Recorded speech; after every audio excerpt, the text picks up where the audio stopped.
Alrighty. Hello, everybody. Welcome to episode 63, Waters of the Deep. We left off with our brave adventuring party, about a week and a half and roughly halfway on their way to the eastern cloud front of the known world, on their way to an island to look for Poseidon's children. And a couple things happened along the way, but they ran into another siren. So that's where we are right now with Taddy, Odess, Silt, and Yes, all charmed and just trying to be close to Mama Siren. So with that, Taddy, you're up. Well, I mean, if memory serves me correctly, we're just doing everything we can to get to her, right? So, You are correct. yeah. So, well, because there's a few of us. Yeah. Um, and I'm sure I got enough movement to go from negative 35 to negative 70. So, Yeah, I guess I'm gonna go. question is just where around her do you want to be?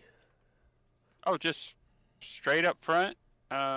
Kind of underneath Gallon, and I don't know. Gallon, I'm going to move you back a half step just so tokens aren't on top of each Squeeze some titties?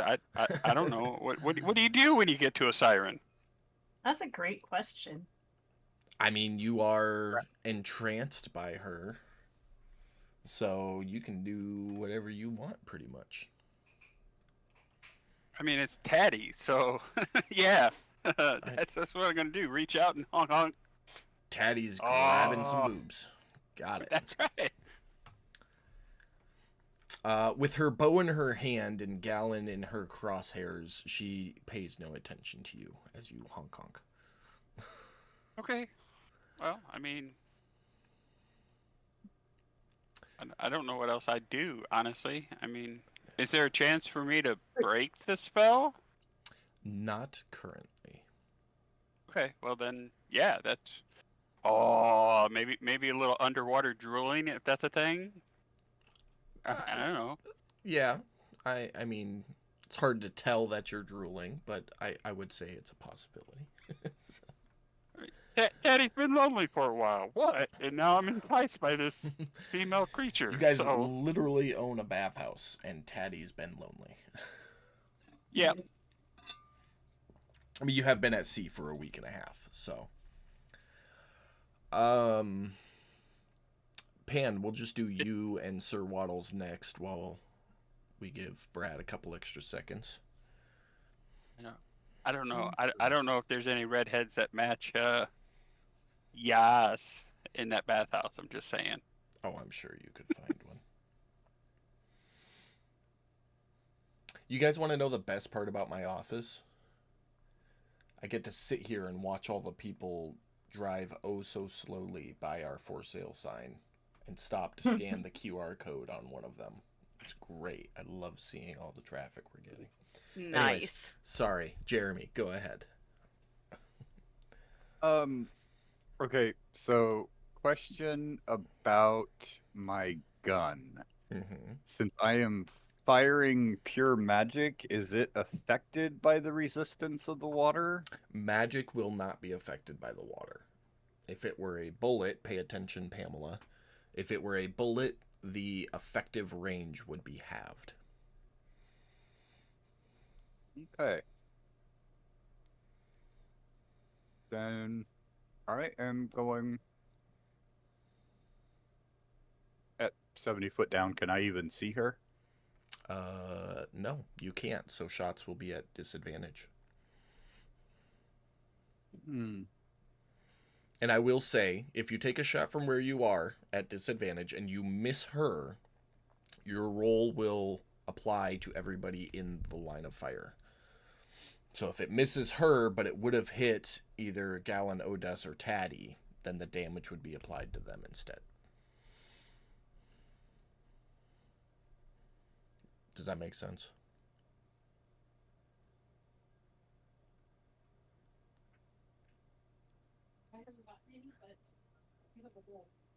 Um, hmm.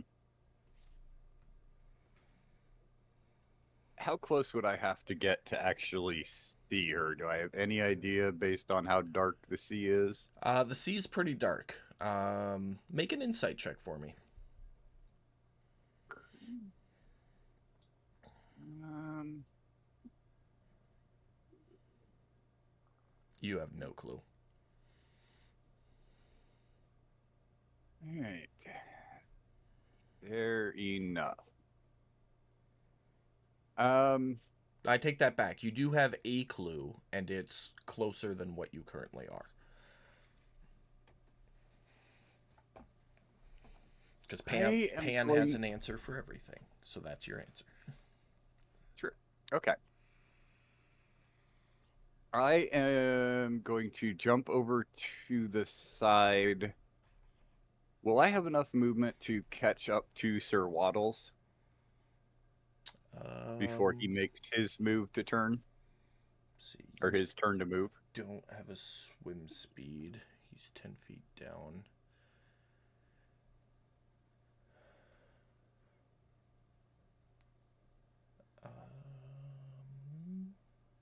Yeah, you would.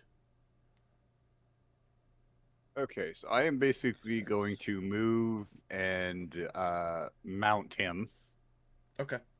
So yeah, so you to speak. jump off the deck of the ship, splashing into the water, and basically just wrap your legs around his neck. My question for you is, do you have an ability to breathe underwater? I have a ring of underwater breathing, Okay, which so allows you're me to good then. breathe for 3 hours. Okay, you're good then.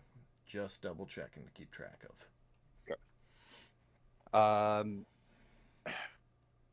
Okay, so once I get on him, I am gonna have him move his full movement speed.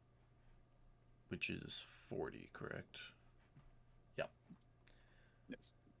Which,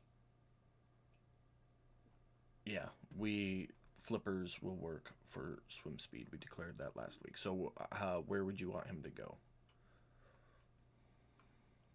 Directly towards the siren, which if we can't see, I am guessing like towards Gallon and Stilt and them.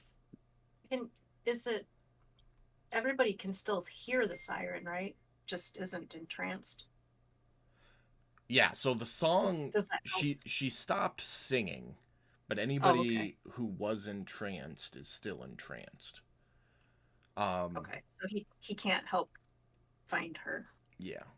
But your Sir Waddle's movement speed would put you right next to Gallon, which will let you see her clearly for a regular shot.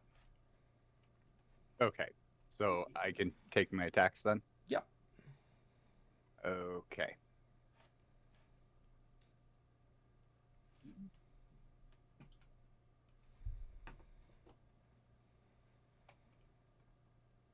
Okay. So first one's gonna miss.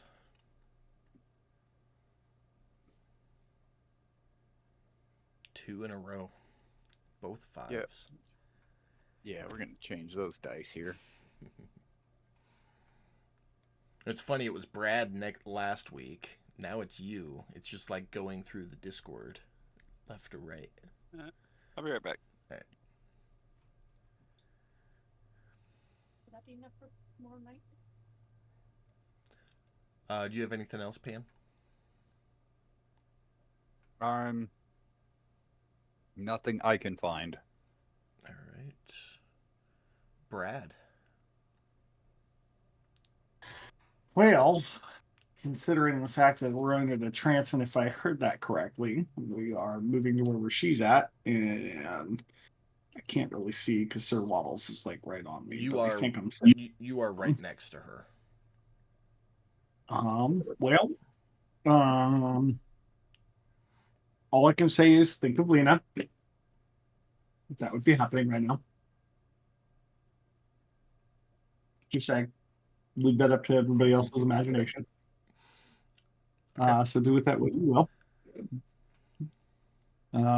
But yeah, I mean, I can't move any closer to her or anything. I mean, that was the last instructions we were given, right? Yep. All right. Well, that'll put us at Gallon then. I'm gonna. When did Yes end up in the water? The end of the last round. She's not under the spell though. Oh, she is under the spell. Okay. You Cool. don't know if she's under the spell or not. Well, Gallon doesn't. 'Cause Gotcha. Gallon Okay. just immediately dived in the water and went off after everybody. That's true. Okay, I'm going to swim off the side so I can get in her line of sight without Tatty being in my way. Okay. So just a little bit to the left like that. Yeah, and a little bit closer. Yeah? Yeah, that's yeah. Or did that's- you want to go deeper? Yeah, and go deeper too. Okay. So your Deeper, full closer. movement would put you. You were at 40, so full movement to 30 feet would put you there. Okay. Yeah, let's do that. And then I'm gonna attack her with my longbow. Okay.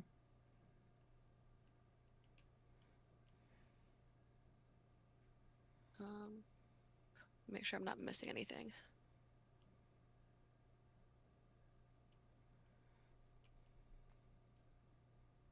Oh,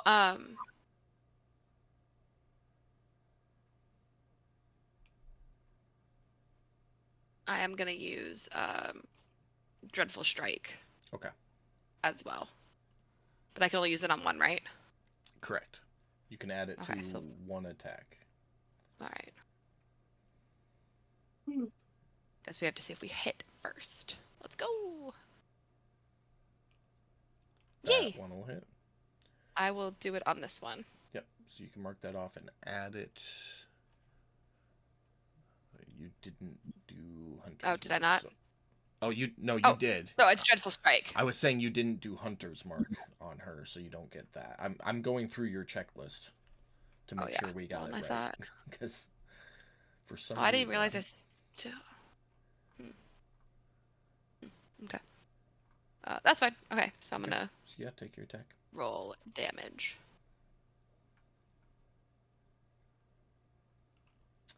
Beautiful.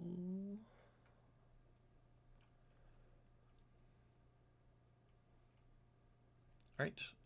Nobody is charmed anymore. Yay! Go ahead with your second attack, though.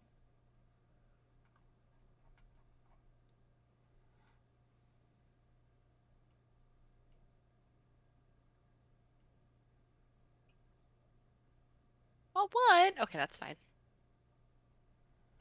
Y'all can attack on the next round. Is that it for you? Yes, it is. Beautiful. Take us to her turn. She gets a couple of attacks.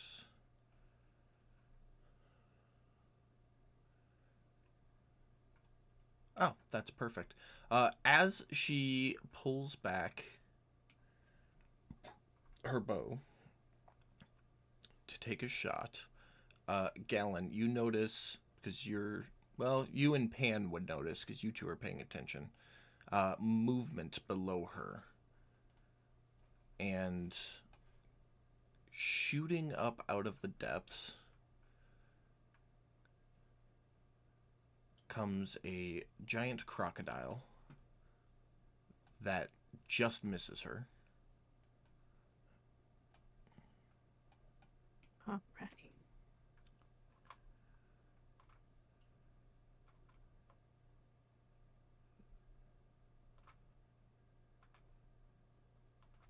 And we're going to put him 10 feet above her. And then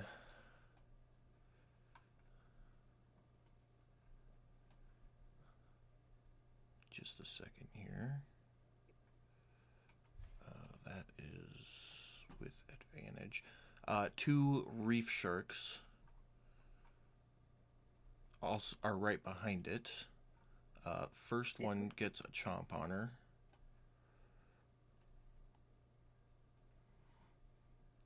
Second one also gets a bite on her.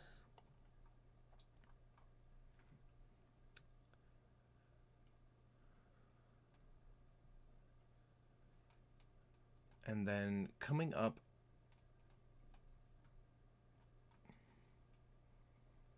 hard with the tokens.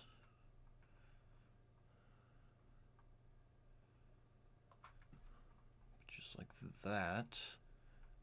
And then he does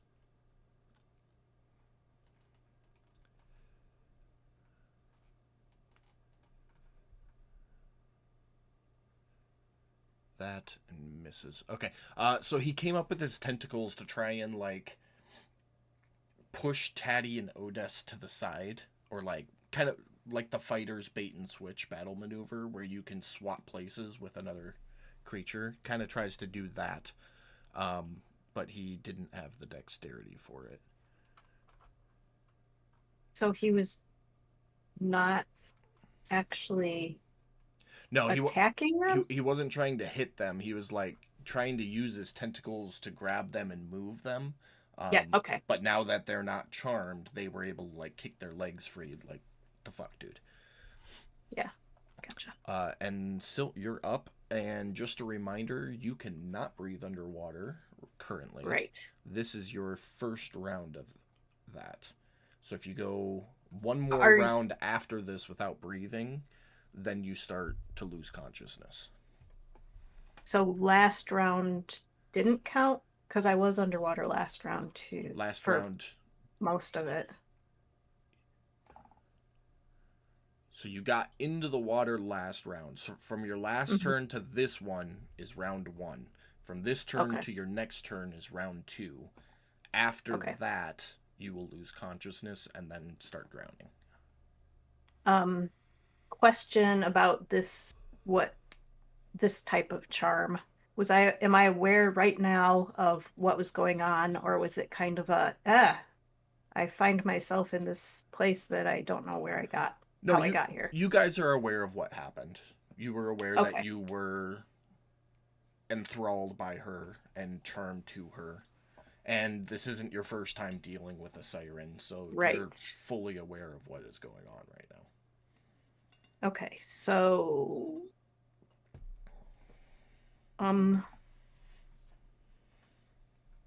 well, I'm going to hold my breath and use my action to dig out some wax and stick it in my ears. Okay. You have the wax readily available, so I will call that a quick action.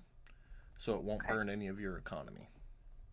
Okay, then I will put the wax in my ears and then cast water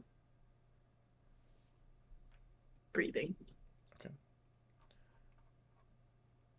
Is that an action to cast? I don't remember.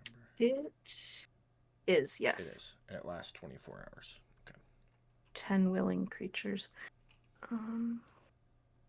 Within 30 feet of you.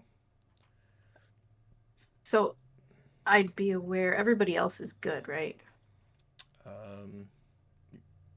Yeah, everybody within range is. Okay.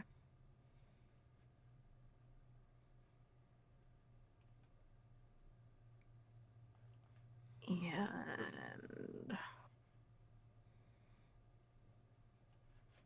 I think I'm just gonna hold that position there. Okay.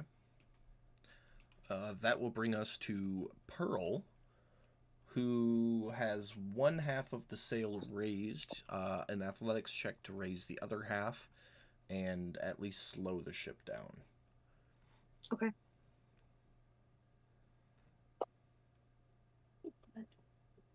15 will do it. Okay, so the sails are up.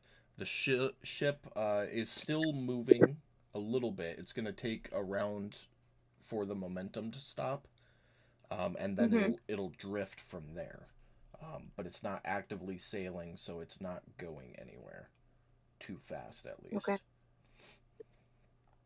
And that was your action. So what else do you want to do? Can I jump? Well, being that she's aware of the boat's functions, wouldn't she know about the anchor to stop it? She absolutely knows about the anchor. She doesn't Okay. know how deep the ocean is here. So she doesn't know if the anchor will be any good. But Pam, you would know that dropping the anchor could mean stopping the ship. Worst case scenario, we lose the anchor. No, just dangle. It might dangle. If there's a notch in the rope, it could snap, but it's unlikely considering all the repairs and money you just put into the ship. Yeah, Yeah. let's try that to try to see if we can try to stop it. Not to mention, it, even if it's just dangling, its weight that would slow it down even more. Okay, let's try it. Okay, so 35 will get you up to there, so you won't quite be able to get to the anchor this round. Okay, we'll do that next time. That's it for me then. All right.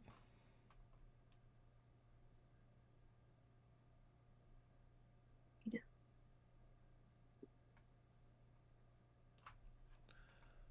And that will bring us back up to you, Taddy. All right. So the spell is broken. Yep, you're no longer charmed. I am floating here with siren boobs in my hand. Yeah. No, I would say Okay. she pulled away from the shark bites and the crocodile. And you did a little evasive maneuver when the giant octopus tried to like shoo you out of the way with its tentacles.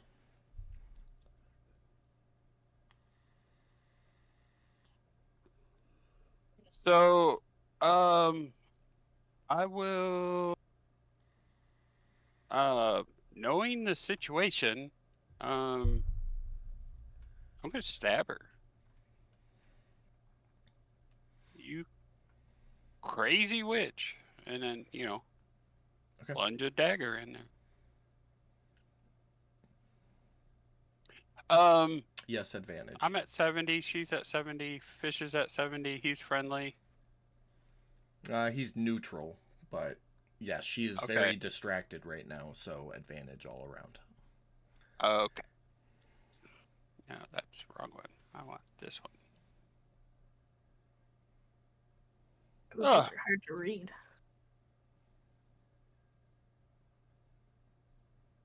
Alright. Take a stab with the second one. Something's gonna hit. Come on.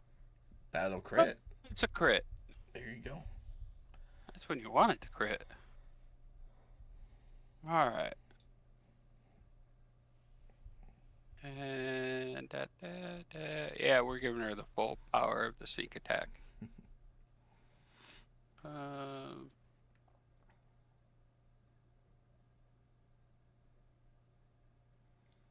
40 points of damage. So a very calculated stab, and Siren guts are now filling the water as she hangs on to life with all she's got. Yeah. And psychic blades have vex, so whether I need it or not, I got advantage on the next attack. Alright, Taddy's gonna mutter something along the lines of, "You called me down here, let me play with your boobs, and then you just throw me away like a plaything. Why?" And that's it. All right, Pan and Sir Waddles. Okay. Couple clarifying questions. Okay. This giant octopus, is that the one we've been seeing recently? No. Okay. No, this thing is not anywhere near as large as the tentacles you've been seeing. Okay. And the shark and all this stuff,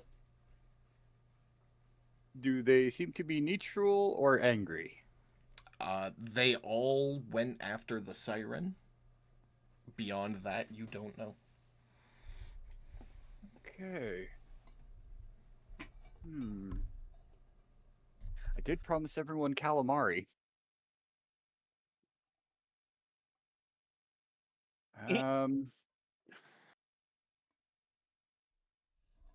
I am going to have Sir Waddles move over here just to see what this octopus does. Okay. See if he takes an attack of opportunity on us or not. Doesn't. Oh. And he was actually under you, so he right there. Oh. He's Oh, actually okay. 30 feet below you, so, but he didn't pay any attention to you moving whatsoever. Okay. Well, I will deal with him in a moment.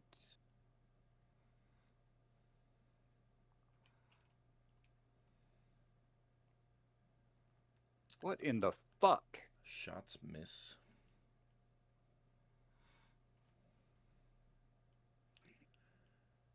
That's it for me. Alright. Odes.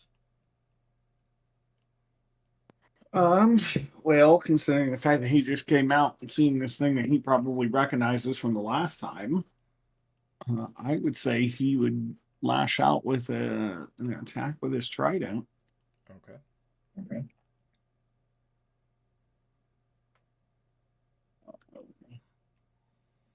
It's shift to target, right? Or is it left control? There we go. Left control. Left Sorry. control. All right. I like two clickety buttons. That'll hit. Roll one more time, see if you get a crit because of advantage. Oh, okay. Okay, so just regular damage. I'm trying to remember. I don't think.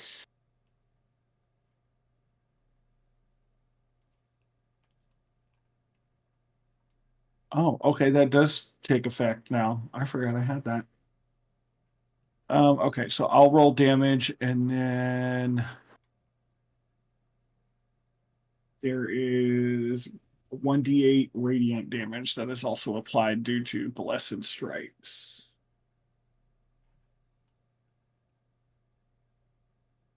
So, not a whole lot, but hey, I'll take it. All right. That'll bring That's us all I to got. Gallon.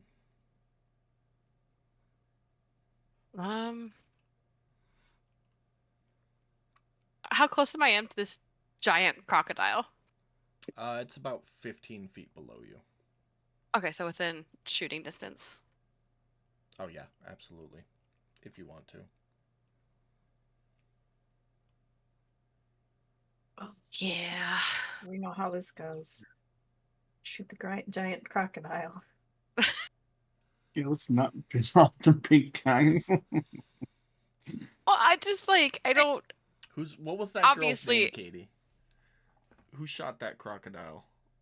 Oh my god, I don't Hey, have remember. fun with it. Fuck it. YOLO. She was our rogue on our Wednesday campaign when me, Katie, and Mike met, and we ended up in a sewer for one of our earlier missions. And she was like, "Fuck it," and shot a crocodile, and then we all almost died. Oh shit. The crocodile was We- totally neutral. We and were left like us level. alone. I think we were level 3 at the time. So You know, I guess it hasn't attacked us yet, so I guess maybe I don't have to. I just feel like we're getting really outnumbered here very quickly. They're all attacking the siren. Yeah, That- fair enough. Fair that is enough. something you would have taken note of, Gallon, being you are from the You're sea. right. That they didn't come after you at all. They all Yeah. targeted the siren. Okay, so I'm gonna also attack the sign. Let's gang up on this bitch. Oh, that's not gonna hit. That one misses. Again. That one hits. Ooh.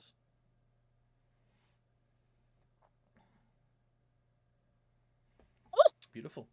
Your arrow strikes true right through the heart, and her body starts sinking. Anything else for your turn? Yeah, I'm gonna start heading back to the ship. if I'm not engaging with this thing, I'm gonna head out. Okay, so that'll bring you 30 feet straight up. Will put you 25 feet below the surface. Do I notice if Silt is struggling or anything, or if anybody else is struggling? At a glance, nobody seems in distress that you can see. Perfect. Perfect. Then that's the end of my turn. Okay. Thank you. With that, it brings us to the neutrals' turns. Sharks.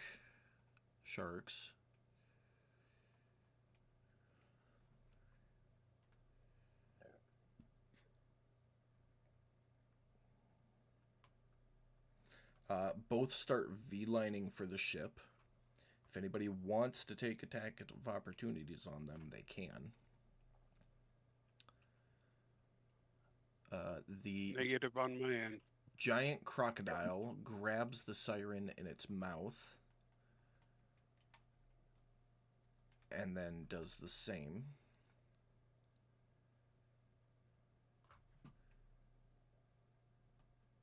And the giant octopus shoots through the surface of the water, disappearing on deck. Hell no. Hold on. Can I shoot? Don't give me that hell no. Hold on. So Pearl, you see a giant octopus launch out of the water, shapeshift into a human in midair. Druids. And land on the deck of the ship. Can I shoot? If you want to. It is a human. You are familiar with druids, as you know a guy is one. Well, she can't shoot until it's her turn, right? Yeah. Okay. A human full of all that yummy blood. So I can't shoot yet? On your turn, which is Oh my god, almost that's here. so many. No. Okay. So Silt, you're up. Okay. Well, I'm going to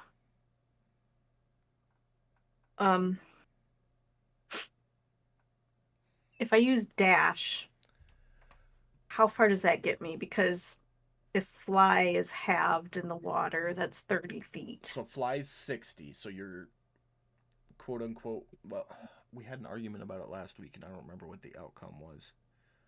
It was just like it was 30 underwater, but then what does it do if I dash with it? It doubles it. So you'd get 60 feet of movement underwater. You're only 30 feet below the surface, so right. So like your once I normal get 30 to the bring surface, you to the surface, and then if you action dashed, you'd get 60 feet of flying on top of the 30 feet swimming / flying. Okay, yeah, yep, that makes sense. Yeah, so it was the water resistance that slowed you down. Yeah. Okay. So I'll bust straight up out of the water, and because I saw them going toward the ship. Yep. So you surface just in time to see that giant octopus launch out of the water, shift into a human, and land on deck. You've heard of druid? No, you've had run-ins with druids growing up, so you're familiar with that whole debacle. Okay, so I would maybe see that it just popped up next to Pearl, whom perhaps I know is a little bit trigger happy and protective, which is not bad, but I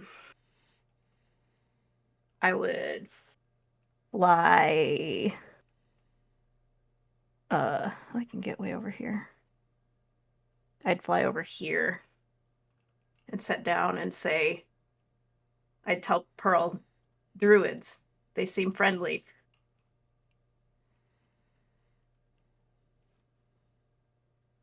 Mm-hmm. The bloodlusty veins are slowly filling Pearl's eyes. That's it for me. Okay, Pearl. Well, I guess if it doesn't take action, I'd take the wax out of my ears. No, it won't take action.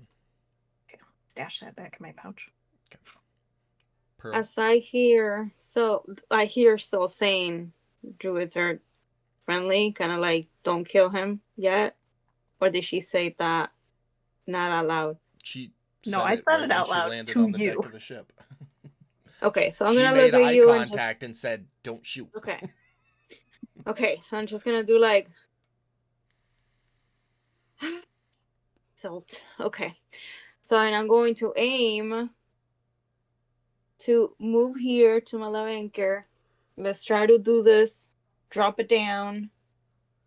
And I'm gonna try to do it with as much strength as I possibly can because I don't know how down it's gonna go. So the anchor just sitting on the deck is for decorative purposes, so you know where the anchor is on the ship. It's actually rigged up against the hull, so all you have to do is pull a quick release and it drops. It's towing it back in that requires rolls. So it Very silly question. doesn't cost you anything to drop the anchor. No, but silly question. Mhm. Because I know I can just like drop it, but if I try to, how do I explain what I'm trying to do in my head? Like lower it so it goes slowly. With like my gun and with a silver bullet, so it can try to like go fast as I can down the ocean and see if that will make a So- difference from it being stuck somewhere versus just floating around in the ocean and not being like attached to anything. I'm Not like a reef per se, but I don't know what it could be attached to, maybe, and that would hold off the ship. you lost me there somewhere. I have no clue what you're trying. I know. I'm sorry. It's all in my imagination. So you can drop the anchor. It's hooked onto I think 600 feet of rope. So if there's anything between the ship and 600 feet, it will snag and stop the ship. There's no way for me to tell before how No. deep the ocean is. No. You can see maybe 40 feet. Jesus. Okay, I'll just drop it. Okay. You pull the quick release and the rope starts unfurling as the anchor drops. Anything else for your turn? No, I'm just gonna watch it. Okay. Taddy.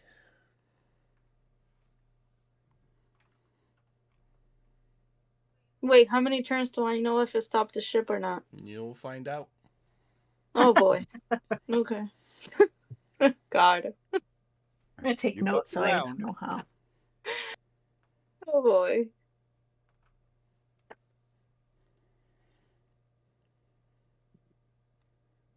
Mike, are you with us?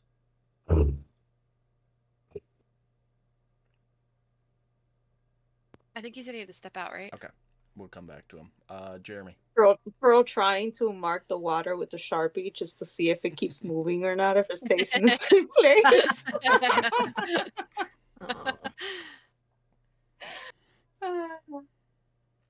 Oh.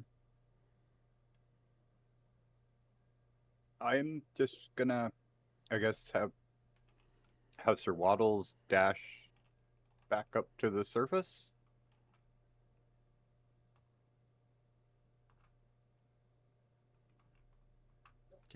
You can get to the surface without having to dash.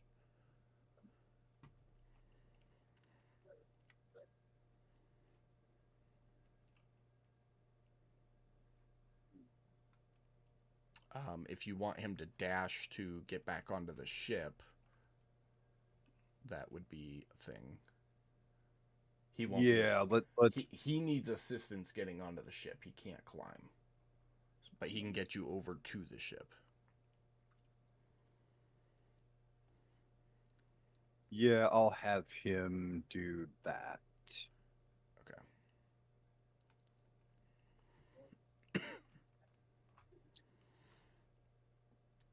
And then you've still got your movement, so you'd be able to get on the ship, and I'd call it an athletics check to try and pull him up.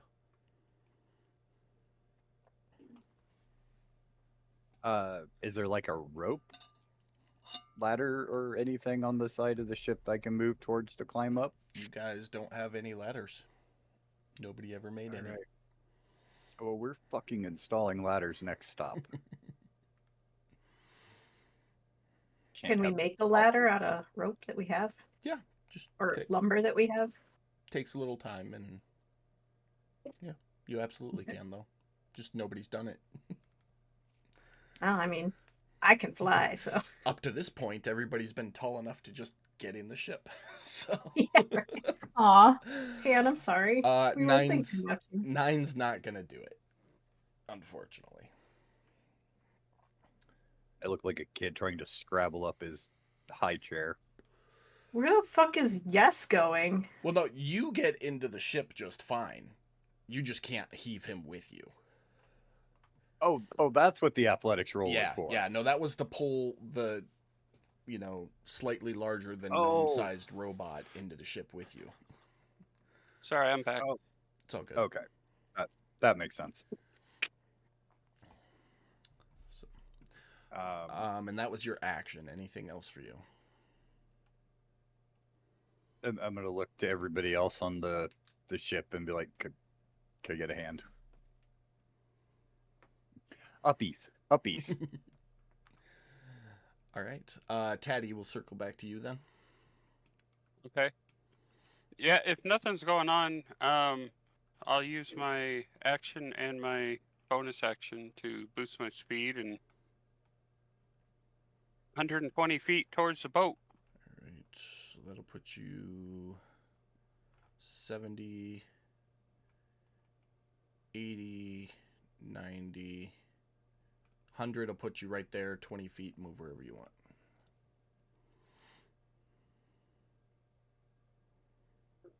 Back over here. Just away from everything. Okay. Start shaking the water off, All right. That's it for you. Yeah. Keep an eye on whatever the hell's going on with that weirdo on the deck and the animals underneath. Odess.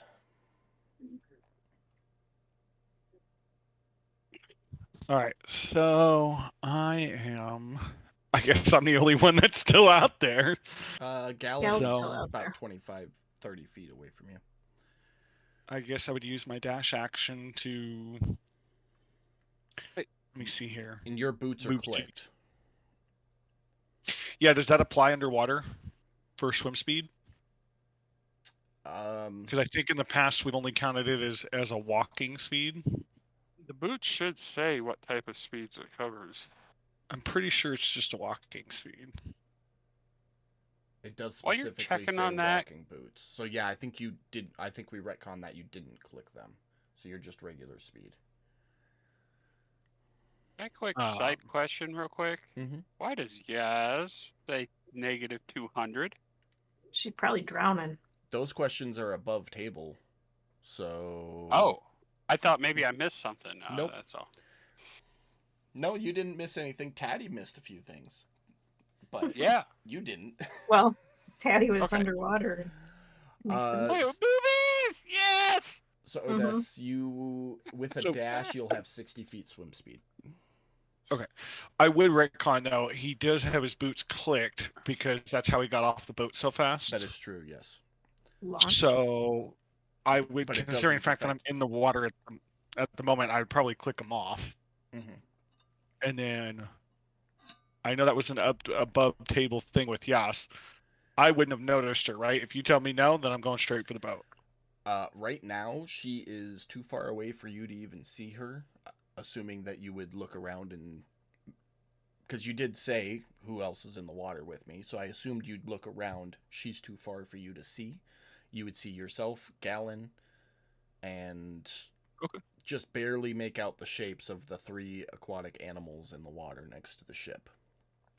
Then I would move 60 feet towards the ship. Whatever that puts me at.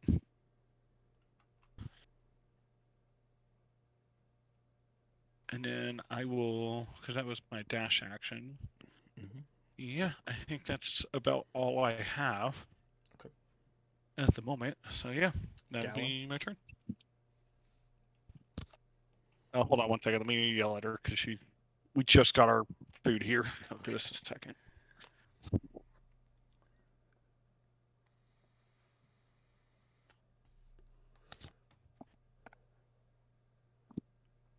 You go back to the boat as quickly as possible. knowing that they like flew past me. You'd be able to get into the boat. Perfect. Just barely. That's all your movement. That's fine. And that would be my turn. And then just kind of like eye everyone warily. But cordial. And that's my turn. All right.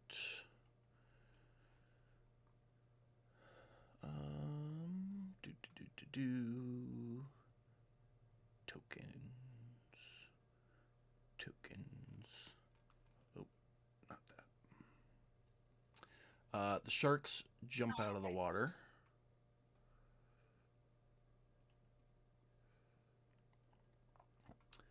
Also shifting back to their normal forms as they land on the deck of the ship. The crocodile climbs over the edge of the ship, past everybody over here, dragging the siren's body with it. Drops the body right there.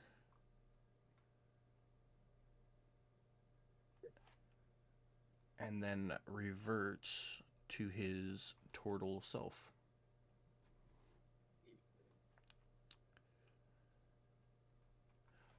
So there was a human.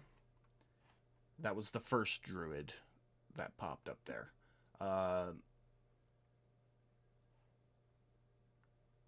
No, sorry, that was a dwarf. So the one that was an octopus was a dwarf. The two that were the sharks, one was human and one was a fairy, or is a fairy. And the crocodile is a turtle. And with that, I'm gonna say we're out of initiative. Okay. Is there any sign of Yas? Yeah, I would look around and take stock of who is there, and Yeah. I'd say, "Where's Odess?" And if he's okay, well, Odess is on board. Where's Yes? Odess gives Sir Waddles a boost as he climbs aboard the ship, and as you glance around to see where everyone else is, Yas is missing. I would bow to the druids and say, "Welcome to our ship, druids. It looks like we're missing a crew member, so I guess I'll be back."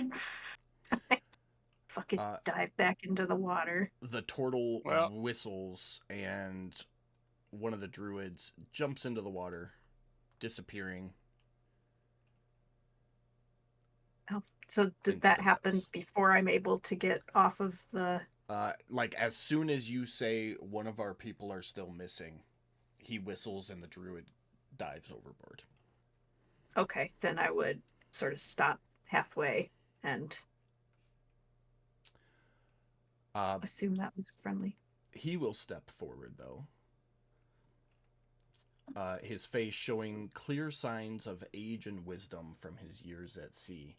You note that there's a large chunk of muscle notably missing from his upper left arm, and a large circular scar covering his right cheek and extending, disappearing down his neck into his shell. Even with his extremely rough and rigid exterior, you see nothing but softness and peace in his eyes as he speaks. "Welcome to the waters of Noatun. May Skadi's blessing be upon you this day." You will note that all of them have wear a very similar set of woven seaweed, basically leather armor, but it's crafted out of seaweed. The center of the chest of each of them is embroidered with a golden coin in the center of the chest. The turtle will continue. "My name is Iter. This is Ulin and Uth. And our one in the water is Nopu." I'm I hope changing the druids us in the out with tracker so you know who is who. No poop. No poo. Like talking to a toddler.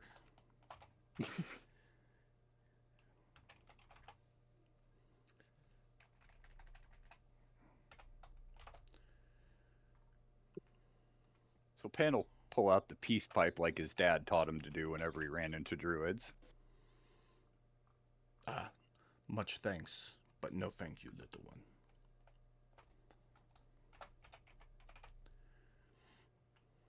Pan's gonna lean over to Odess.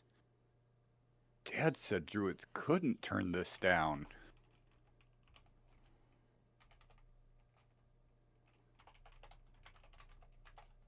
I'm gonna sort of walk up to Eter with my mouth a little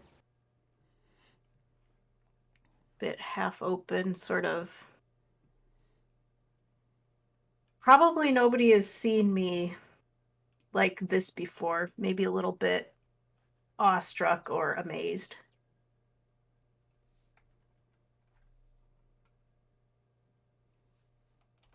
And I would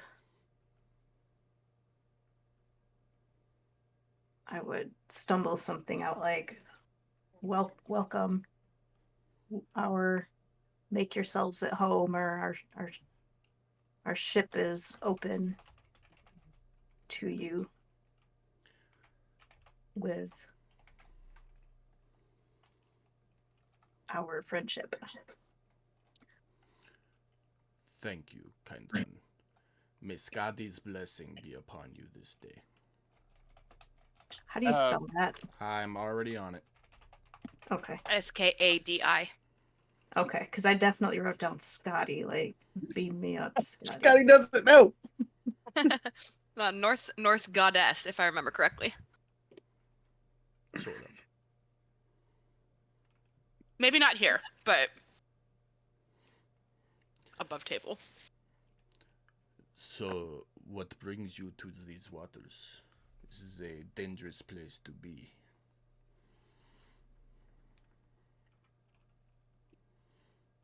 Shake my awe off. Where are we? We are searching for a few things. I'm not necessarily going to make a straight line over there, but I'm going to move over that way and call over to Otis, and be like, Otis, yeah, she's been down there for a while. She might need some help when she gets up here.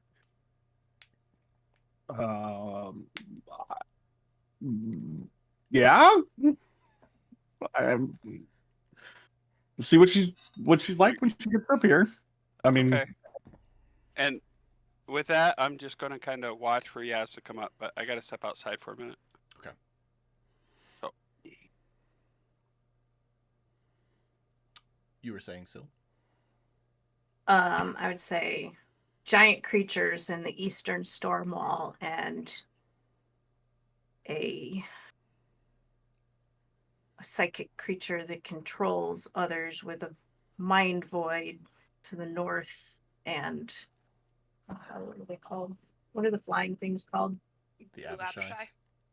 The Abishai that have been targeting Sea elves and druids. sea elves and druids. Mm. Just another Tuesday. It would seem that our, what do you call it, Tuesdays are much similar to each other. Let us eat. We will discuss further. And he kind of whistles at Ulin, who pulls out a bag and kind of just sits cross-legged, pulls out a bag and a couple of fish out of the bag and starts cutting them up, and you guys immediately recognize that he's making like a fish tartare and some sushi type stuff with seaweed.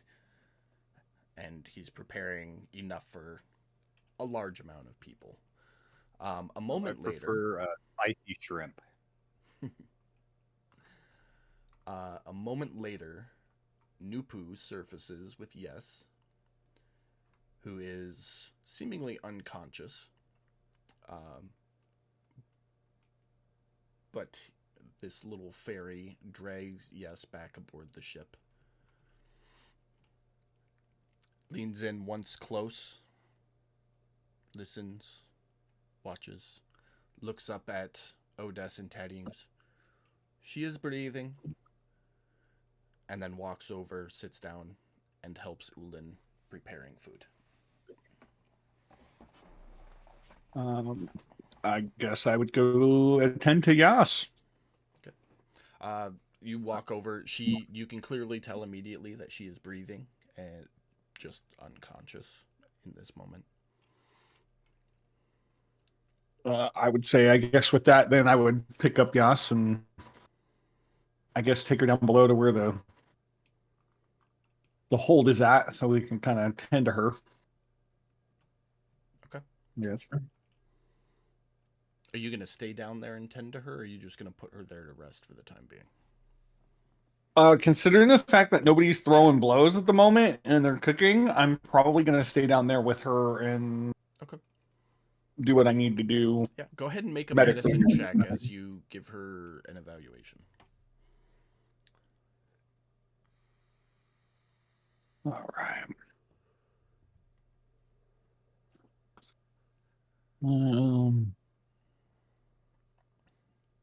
Where's my medicine? There it is.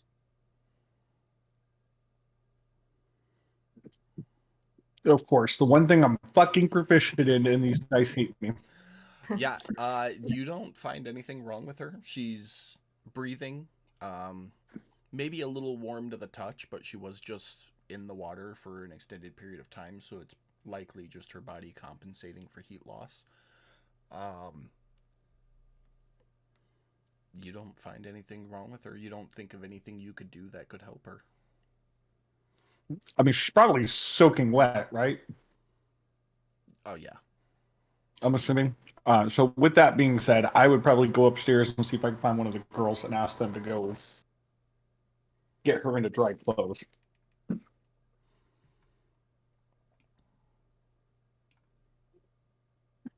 Gal would do it. Yeah, I'm assuming Pearl or Gal I would talk to, considering the fact that Gal will do it. Only Okay. because it's a human, right? Human druid. Dwarf. She's a dwarf. Yeah, that's a blood bag for Pearl. So I'll go. Yes.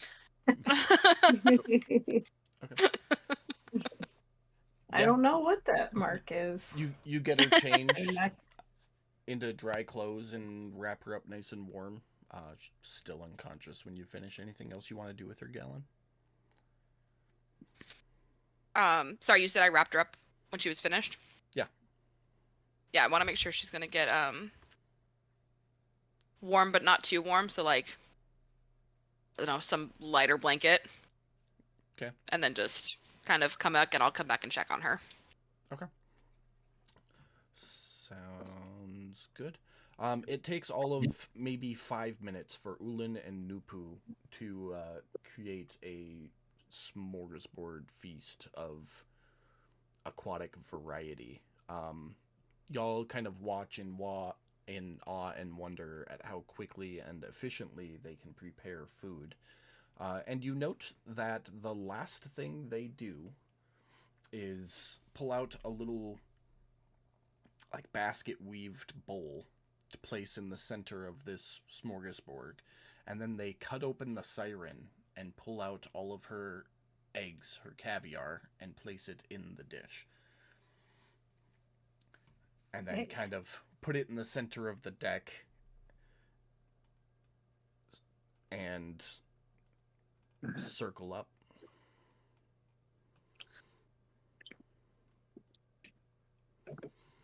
well, I guess that's one way of getting food out here. What are you checking, Galen? Let's see if I recognized any of the dishes. I mean, it's everything. You've never seen the siren eggs before, but everything else is normal fish. Okay. Prepared in raw variety, which isn't uncommon. Okay. I was just thinking if there was like a dish specialty that I recognized, you know, from my past with my parents or anything. No, nothing. Special. Nothing cultural or special about it. So, Iter will gesture to anybody who wants to. Please join us. I'm sure we have much to discuss. Pearl's gonna be like, I'll join you. You got me a caviar. I didn't mean to step in front of Sir Waddles. And I'm gonna go like right here to the side. Just right there. I think Taddy does his kind of Yeah. safe positioning.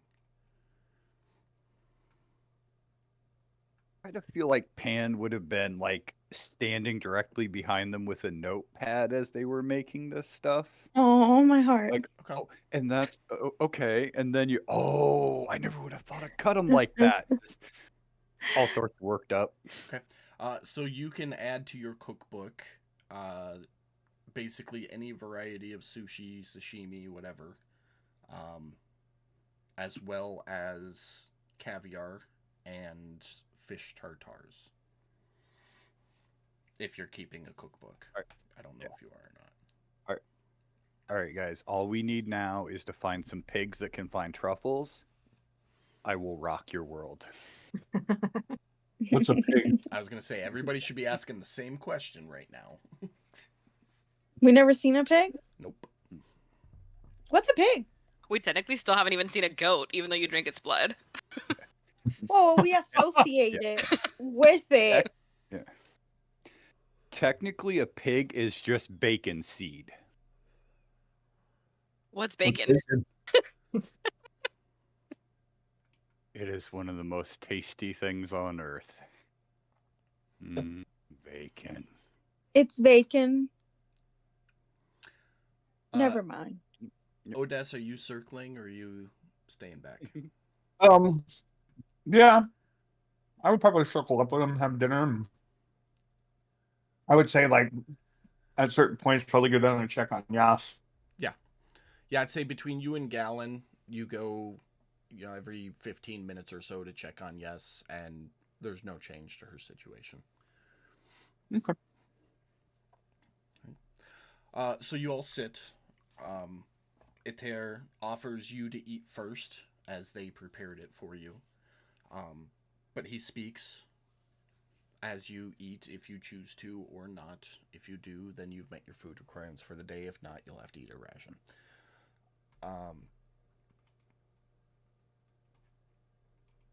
But yeah, he talks about how these are the waters of the Noatun.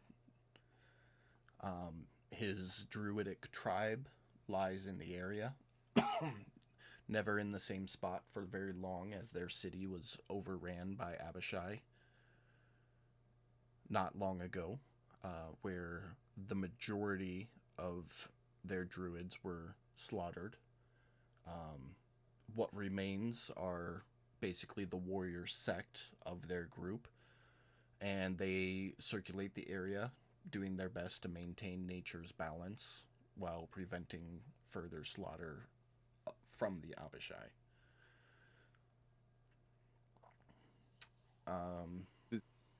Go ahead. Does anyone else feel like we're just having another thing added to that list of stuff we have to do while we're out here? Yep. Like number 5 is now save a druid enclave. Does Pan course- say that out loud?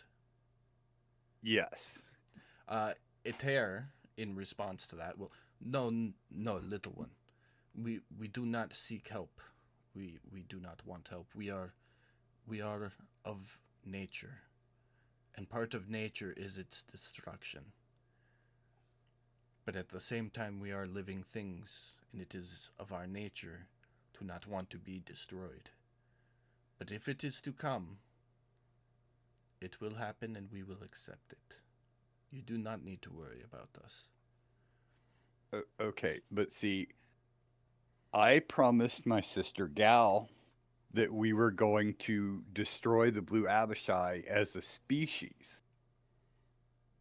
So, I mean, now we just have a target, and then as a byproduct, you guys get your enclave back. Our enclave will come when it is ready. It is all of Skadi's design. I am simply saying do not fret for us. We will be fine one way or another. The ocean is our home. That's great. We're still gonna kill him, right, Gal? Fuck yes. In the course of the conversation, I would ask them about Scotty. If Scotty doesn't know, Hey, Scotty doesn't know. Oh, that's right. He missed when we first brought that up and started. Skadi is our mother. She is the goddess of Jotun, the wife of the fallen Njord. She is great and wonderful and carries on his legacy, and we worship her dearly. So just to clarify above table, did I hear that correctly? Yes, you did. As soon as I hear that, I would probably like slightly nudge Gal. I mean, I kind of picked up on it too, but also, I would also look at Pan. Because isn't that Pan's god's wife? No, that's my god's wife. Oh, that's right. Shit. Yeah. Right idea, Everybody's wrong got person. Yes. So I would look at Stealth and just be like, Yeah. I would Yeah, like my god wouldn't leave his forge often enough to go have a wife. I would kind of perk up at the idea of mother though, and kind of ask, so do you see this mother? Do you know where she is? She spoke to our clerics on occasion, very rare occasion. Like, within the last 800 years? Well, yes. I believe I would like our enclave has been destroyed for some 6 months now.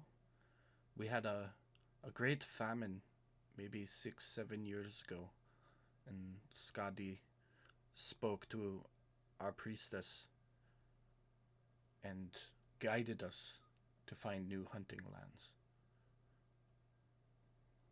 I would very much like to meet your priestess. Unfortunately, our priestess passed in the Abishai Scourge. Now, you mentioned earlier that you were seeking a telepathic entity referred to as mother. I must assure you that our Skadi is not that mother. She is just our mother. We know of the mother of which you were speaking. She is a great curse upon the seas to the north of here. You don't say. I do say, that's why I just said, oh, purple one. And don't call me Shirley. Yes, that as well. God, I haven't seen that movie in forever. Mm-hmm. Fucking love that movie. That's Airplane for anybody who's wondering. Right. Great movie. I love that movie. I love how in the second one they bring the woman that goes hysteric back into the courtroom and they all start slapping her again. That was Yup. fucking art. But no, this great entity, nobody really knows what it is. But we know that things get too close and they don't come back the same. But nothing comes back the same as each other. Everything's a little different. Sometimes they are Personality wise, look wise. all of the above. I've heard stories of some that come back and are blood hungry but never feast. They just tear creatures limb from limb. I've heard others who come back in almost a nurturing capacity and take others to meet this so-called mother. I've I've heard of Bloodthirst, some. you said? I've heard Like- that some that come back sickly and just simply rot until they die. But they all come back looking different. Each its own variety of a monster. Like a curse? It is clearly a curse or a plague. It's the only explanation for what could cause these changes. How Whatever long it has is, been Syl, the- just know. Yeah.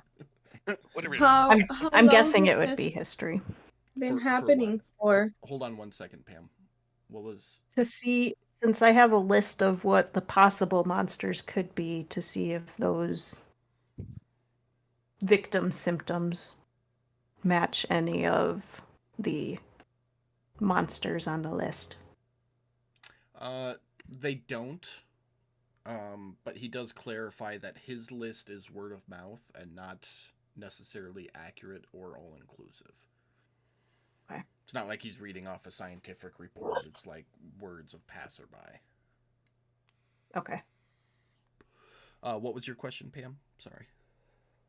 No, it's fine. I was just wanted to ask, like, how long has this been going on for? I mean, there are legends within my people of similar instances that go back hundreds of years. Thousands, Jesus. maybe even.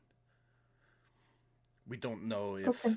our legends are this mother, because folklore is folklore, but some of it sounds Right. very, very similar. Interesting. Quick above board question. Mhm. How long has it been since the cataclysm and now? To the best of your knowledge, Mhm. about 990 years. Roughly. And Japan would clarify to the turtle. So you have stories of this happening going back beyond 1,000 years? Yes, my tribe has... My druidic sect has been around for thousands of years. Once land dwellers in the before time, following the Great Coming, we adapted to the water that flooded the earth. Wait, and this thing was called the Mother back then as well, back before the water world? I do not know. Our legends are not history You- annals, they are simply stories. Can I just clarify something above table? Yes. Like, we just started calling this thing Mother because that one thing called it Mother. We don't have any actual... Reassurance that it's mother.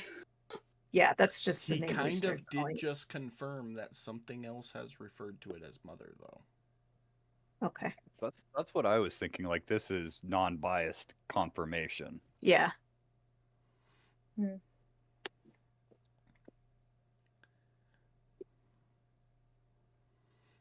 So, isn't there a druid enclave closer to the north from, like, where we are to where it, like, that's closer to it, but just in the north?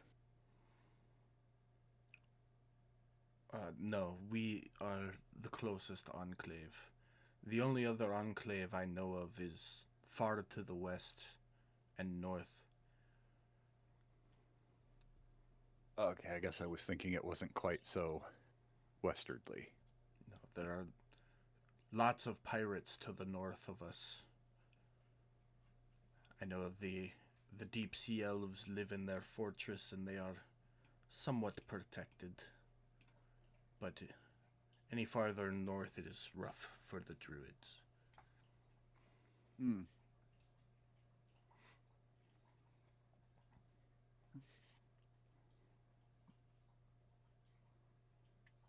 You spoke of one other thing you were heading out here for. What was it?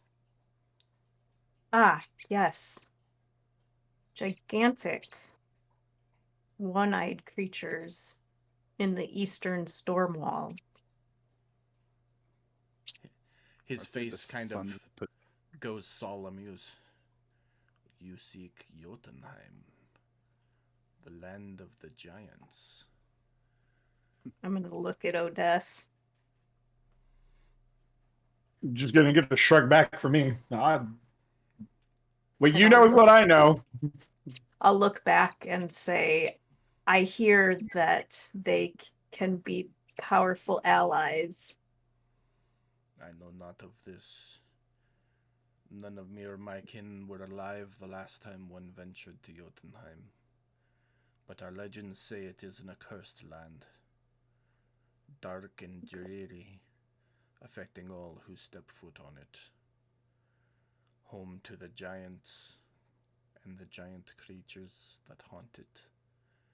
And even yet there are far worse than the giants upon those lands. Pan, yes, your history check.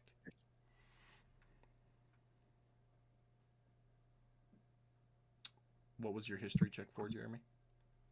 Sorry, I didn't realize I was muted.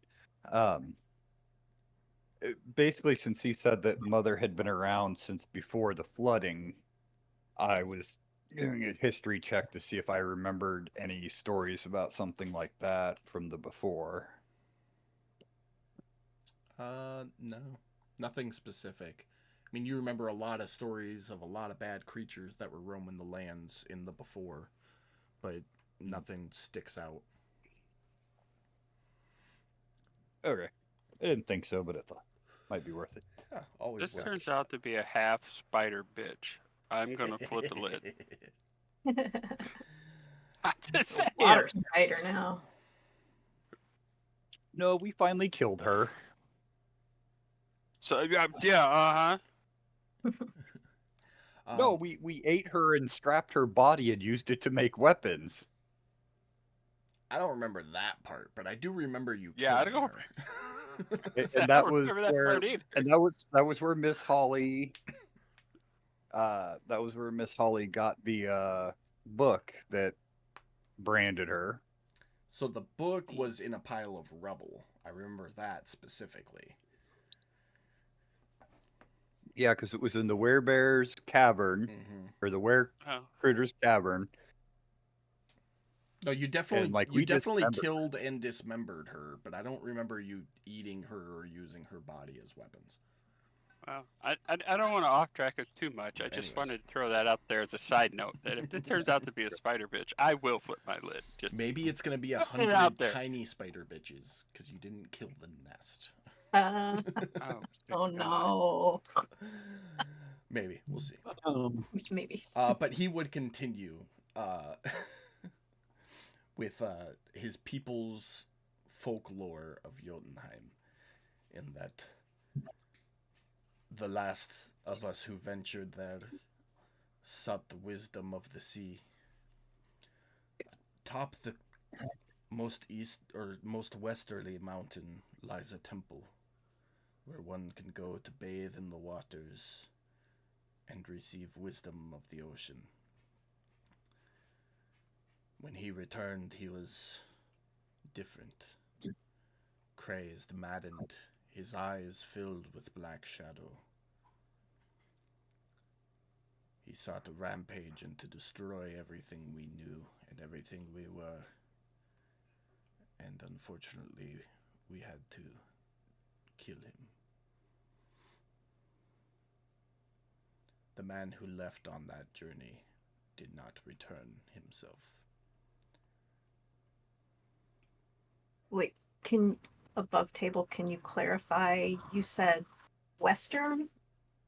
Yes, the westernmost mountaintop on the island. So how did that tie into the giants in the east? So if you're traveling west to east to get to the island, you will land on the western side of the island. Okay. The Yep. Gotcha. westernmost mountaintop. And of course, this is all folklore. So this is like hundreds of year old, thousands year old legend. So Do with that what you will. So basically, the guy came back crazy.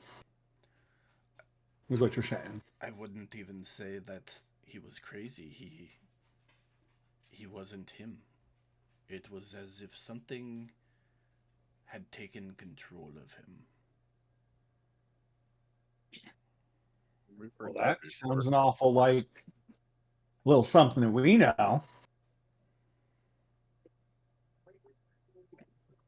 Anybody else is catching my drift?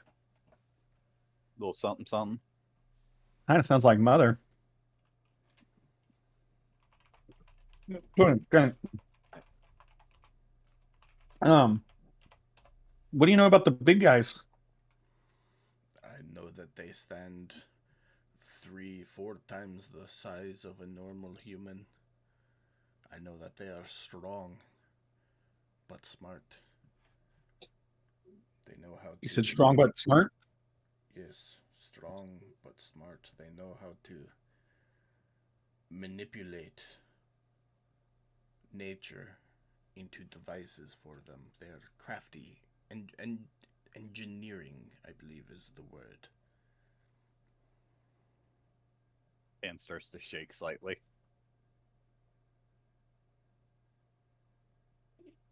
Pulls out his notebook and immediately starts designing a backpack stand he can put on one of the giants to stand on top of it.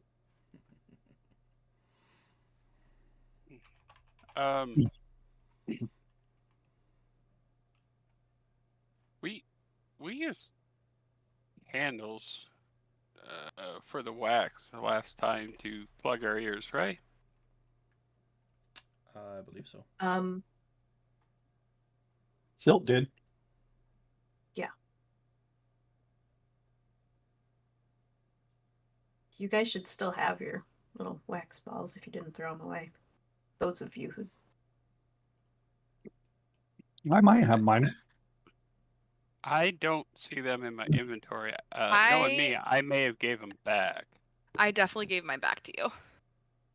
Yep. But I do have 10 candles. So, I mean, I can take a candle and kind of readjust,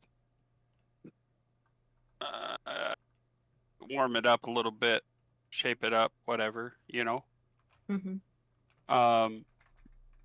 Create my own little wax earplugs if that's possible. And I'm just going to go below deck. Go back to resting. Okay. You know, Taddy and out on the seas, he's not a big fan of sitting around. Y'all got this handle. You don't need me. And with that, I got to step away again. Good night. I would think that with Otis hearing and talking to him about these creatures 3 to 4 times the size of a human, strong but smart, and craft nature to help them. Yes, memorize that one. I think at that point he would probably pull out his amulet and show it to him and say, well, what do you know about this? It is a fine piece of jewelry. I really don't know. I'm not versed in the ways of civilized world. He just kind of nod his head and put it back.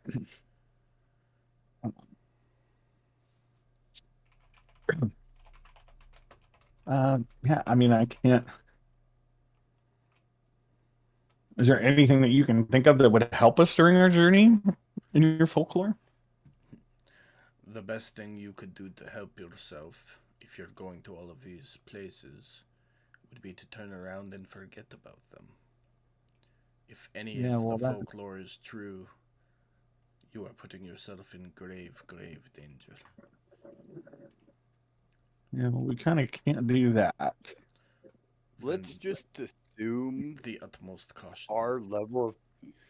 Let's just assume our level of caution is way, way, way below our level of curiosity. Yeah, knowing our group, yeah, probably. Right. Um, with that being said, I mean,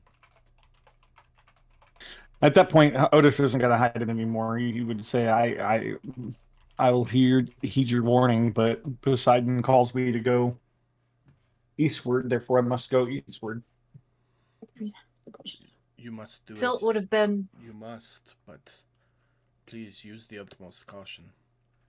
The ocean is an unfriendly place as it is, and you are traveling through something that is unnatural to reach someplace even more unnatural, to fight something that is the most unnatural.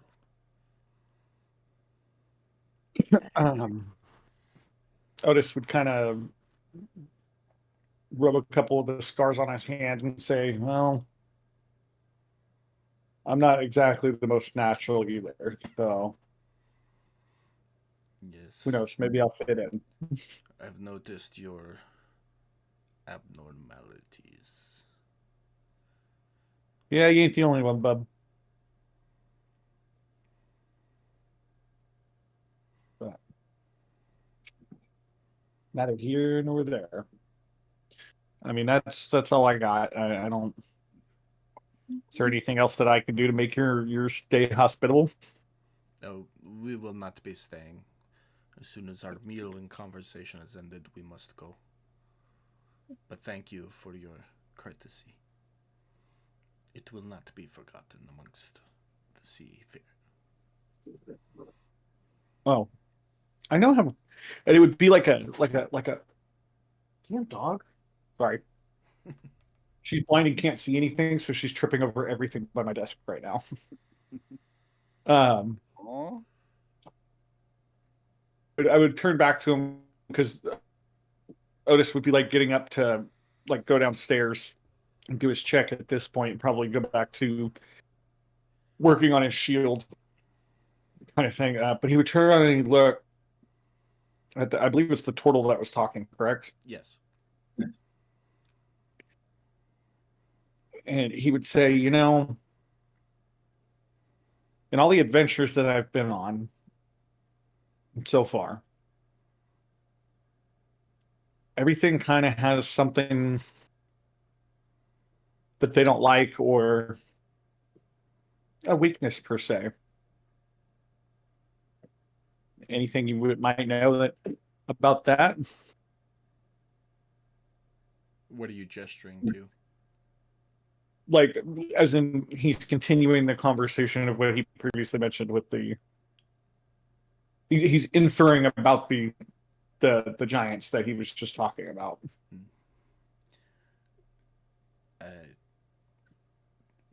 We have very little in the way of folklore relating to how to fight them. We know that they were once friends, allies, peaceful with the sea. So our legends tell of nothing in ways of weakness or downfall for them. No, I think what you've given me has been more than helpful. And with that, he would disappear to go do his checks and start working on his shield. He won't stand, but he will kind of lower his head and bow to you as you get up and go. Otis would return the gesture, assuming that it's a polite gesture. Oh, it's polite, definitely.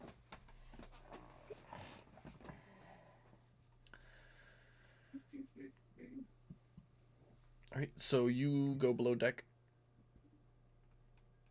Yep. All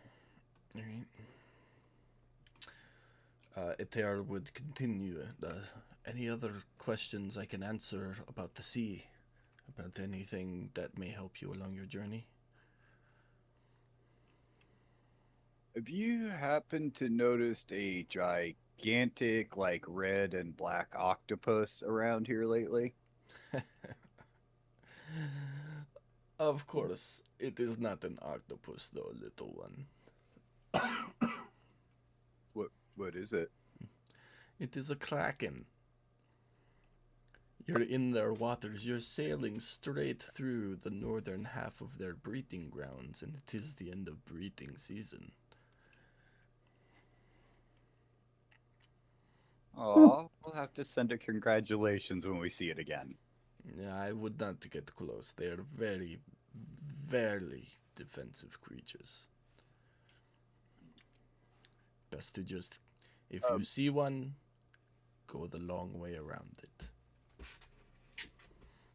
The So, particular one you Ullin- speak of, that red and black one, she is the oldest female known in these waters. She is very temperamental. That is good information. Bill, can I have a new friend? Are you talking about Eter or the Kraken? Oh, I'm talking about the Kraken. No. Let's pass on this one. I can assure you, if you try to get close to her, you won't have to worry about drowning, because she will squish you into jelly before you even get a chance to take your first breath underwater.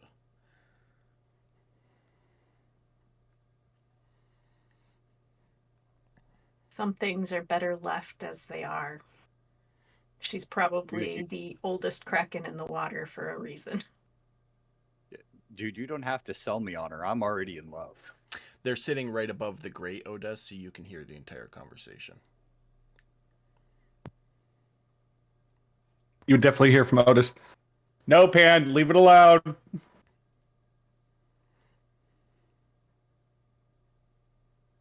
I was gonna make it a hat. We'll make something else a hat, bud. Hey, You can make Frick a hat. really good with a big top hat. And a monocle. At the mention of Frick's name, he will fly down, swoop down from his little perch, and peck at some of the food on the plate. And Ullin and Nupu will start doing like noises at him, trying to get him to come closer. Which he doesn't do. Can I will start designing a tricorn hat for Frick. Okay. Excellent. I'm gonna do my awakened mind on Frick and suggest maybe going to say hi to Ullin and Nupu.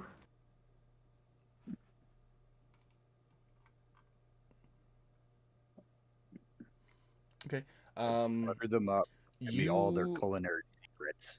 You feel a telepathy connect back with you. And it is a feeling of caution and like fear-driven caution, if that makes sense. And Frick kind of tucks behind one of your legs. Not completely cowering, but definitely taking like a defensive position behind you. Okay.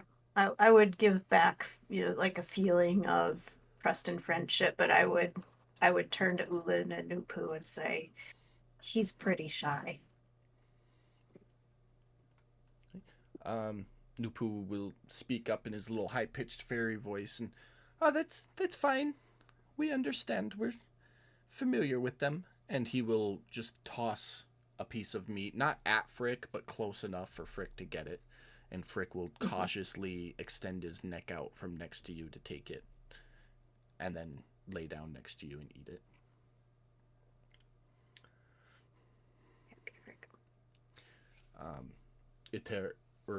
Uth will speak up and Eter, we must be going.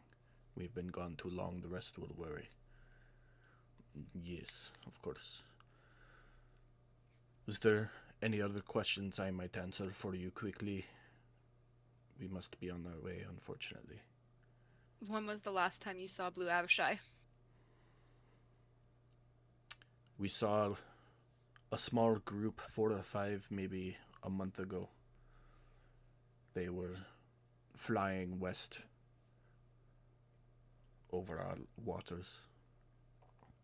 Before that, the last time was during the scourge of our enclave. So infrequently you would see them.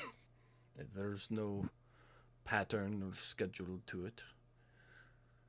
We see them, we make sure they don't harm, and we go about our lives. Thank you, and be safe out in the waters. You as well, Scaldy's blessing upon you. Anybody else have anything? To see if Grand Tempest answers me. Oh, sorry. And but I would not say anything like around the circle. I would wait until they were getting up to go, and I would like walk with them and see them off and have like a private aside. Either way.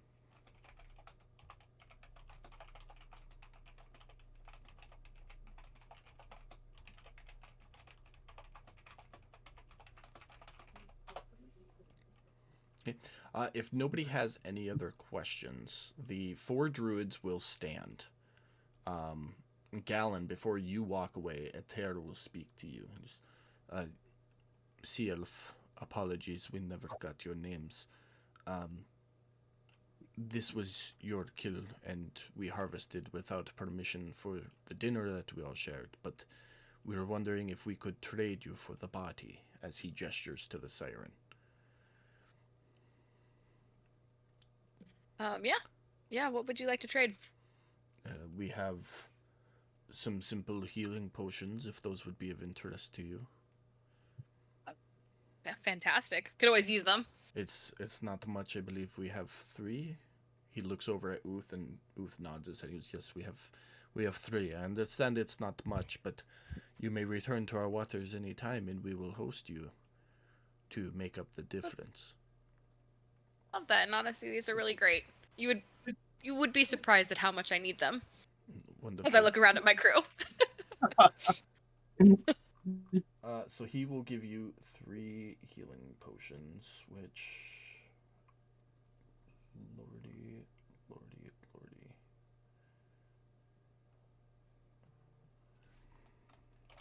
Goodness. I will put on your tab right Yeah. now. I'll change that to a 10.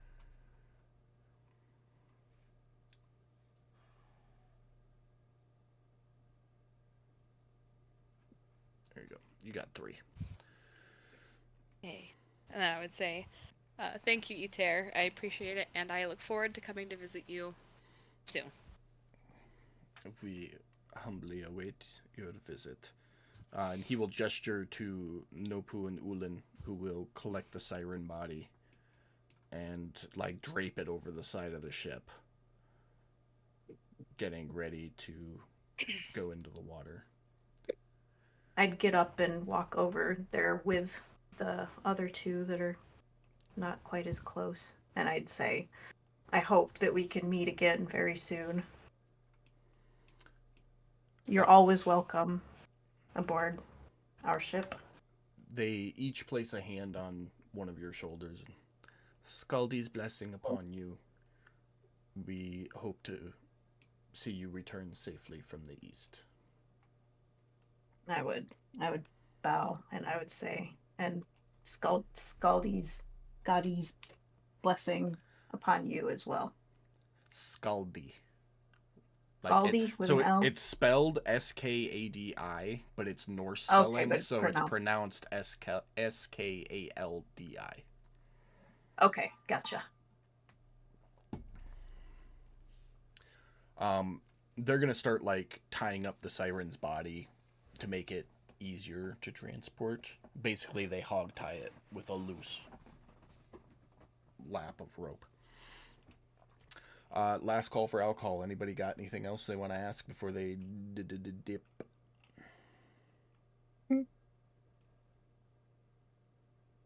Okay. Well, with that, you will see Nopu push the siren's body into the water and then jump in after it along with Ulin. And they shift into sharks, each grabbing an end of the rope and drag the siren body into the depths. Uth comes and stands on the railing right next to it. Iter will turn around one last time, kind of gesture his hand through the air and recite a blessing of Scaldi for safe travels in clear weather, and wishful hope that you all return safely from the east before the two of them jump and shift mid-air for a dazzling display of wild shaping and disappear into the water.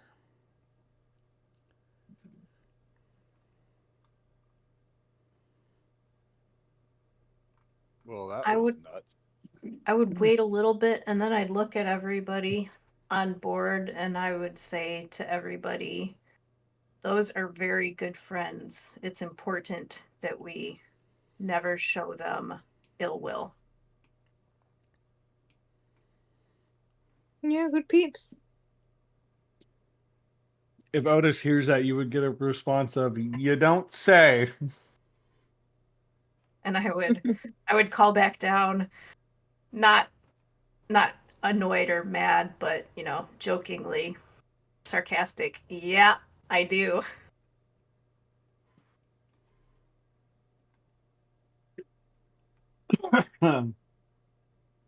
Well, So, we. I guess it's time for us to continue on our way. As I kind of Yeah. look up at the sails.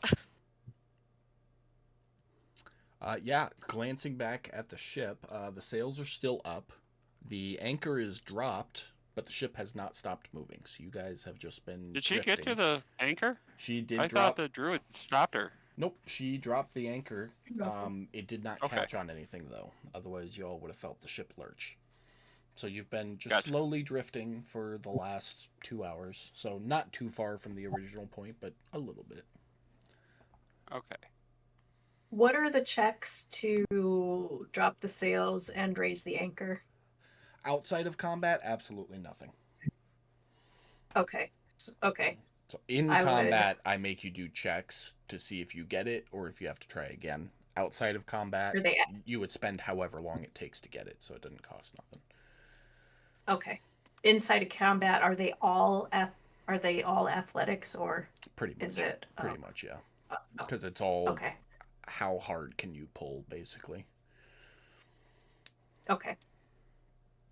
So Well, I would clap my hands and have a captain moment and say, Pearl, Gallon, drop the sails, and I would go and start to raise the anchor. Yes, Captain. anchor up, sails down. You all head back on your way, heading east. We can adjust this a little bit. And we were halfway through that week. So I need 3 random people to roll me d20s because I forgot to write down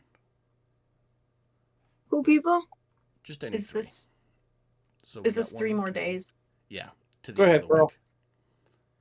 Okay. Yeah. So these are my Yeah, this will be 3 more days. So crazy rolls. good to go. And nobody casts Silt. You cast spells. We'll just give you your spell slots back so we don't lose the temporary hit points. Okay. You didn't burn a spell slot, so you're good. I did. I burned one. Okay, yeah, just uncheck it.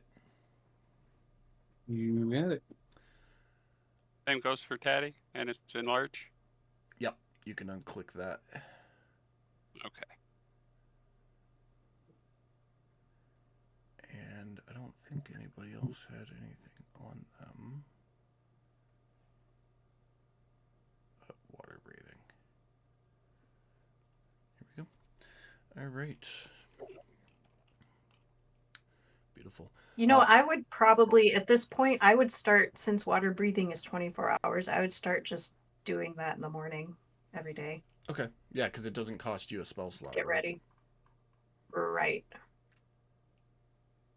It's Okay. a cantrip? No, it's a Grand Tempest thing. Oh, okay.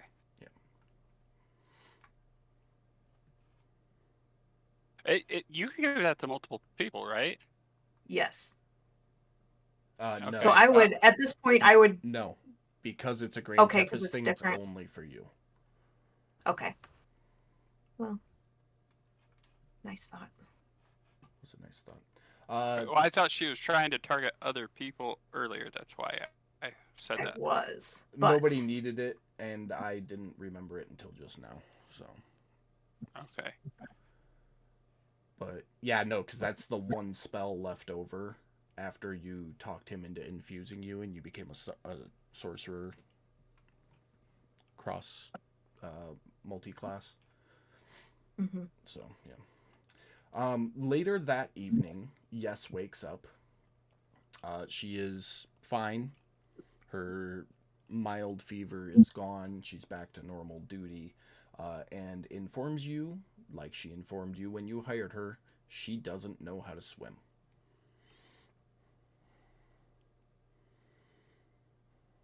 Just a heads up. Not. Well, I think she looks at you. I think she looks at you, Odess, and is like, "You hired me. I told you I didn't know how to swim, and one of you said you were going to teach me. We've been on the sea for a week and a half. Nobody has."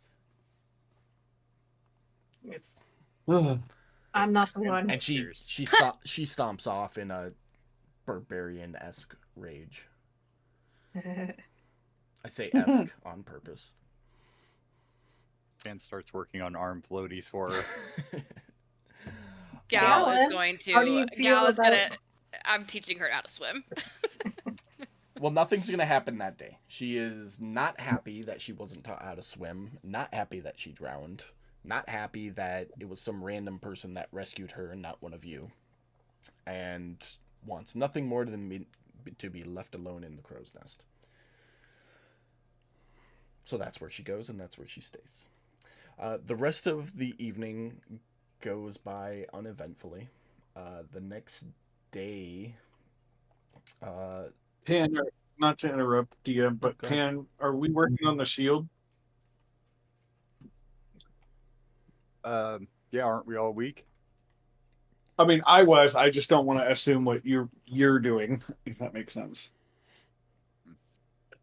Yep, so we'll do rolls for that at the end of this week, just like we did Gotcha. with that first week. I do have my note on that, so. Or I did. Fuck, no, I can't find it. Oh well, we'll figure it out. If I remember correctly, you got the shield crafted, but all of, like, the spell stuff It's didn't happen. The shape of the shield is what we got. Yeah. That was my last note.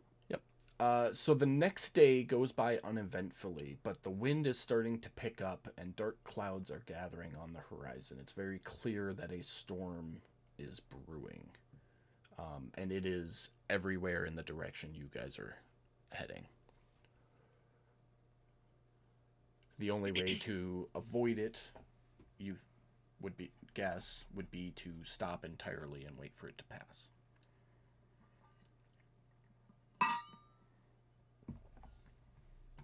I vote for that one.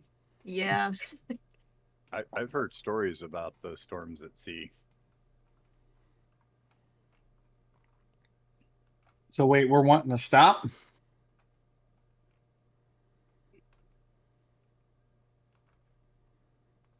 Sounds like it. Let the storm pass. Mhm.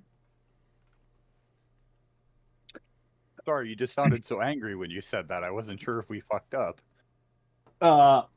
No, but if we were talking about stopping, Otis would call this out in the direction of the storm. Here you go. Actually, he'd probably say that in like Dwarvish, but for the sake of argument, and he's gonna look back, be like, "See, we're fine." Does the storm look any different? Odes, roll a d100. Come on, get the right number. I don't know what it is, but I don't know what it is either. Nope. That's probably not 30. In fact, at the end of the prayer, a lightning bolt cracks down directly in your guys' path of travel. Like one of those loud ones that shakes the boat a little bit, or you think you can feel it in the surface of the boat.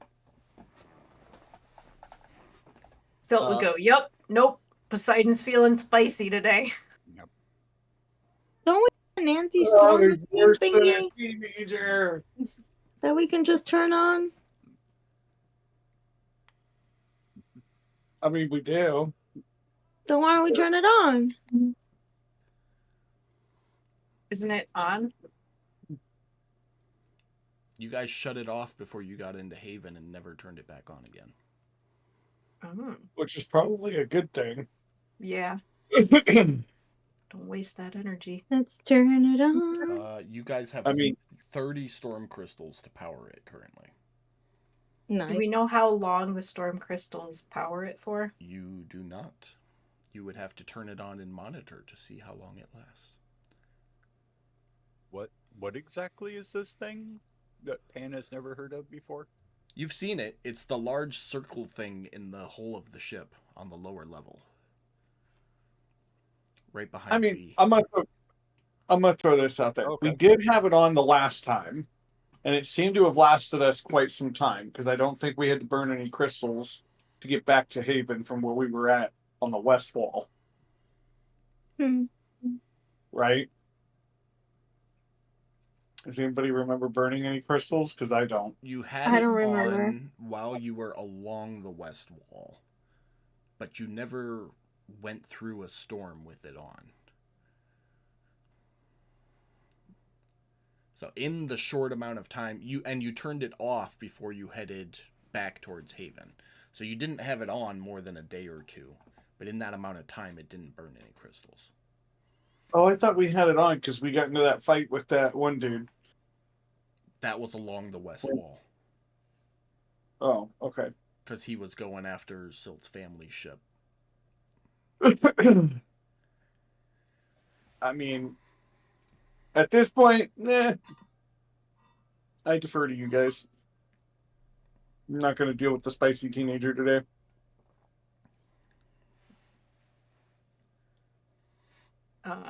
Well, I mean, I guess maybe the upside besides it working would be gathering information about how long a crystal lasts, how long we go through stuff.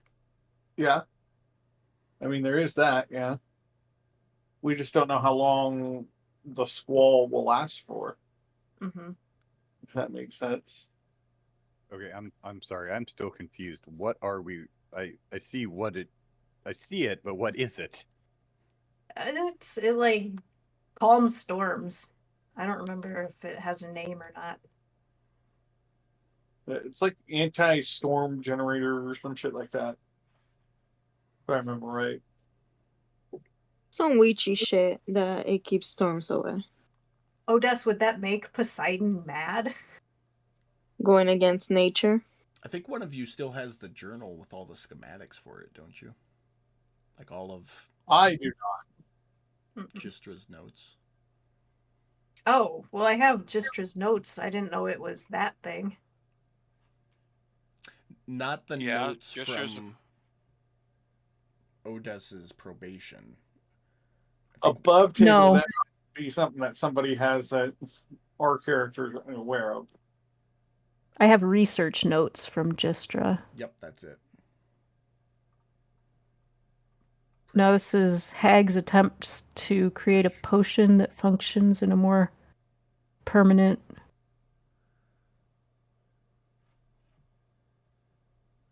With. Wait, where the hell Oh, is that from? No, this was That's for, not the this right was one. for the other machine. Sorry. Oh yeah, the one that turned. This was for collecting the trace amounts of energy each object has, harnessing it, and then Yes. putting it into other items. Yes.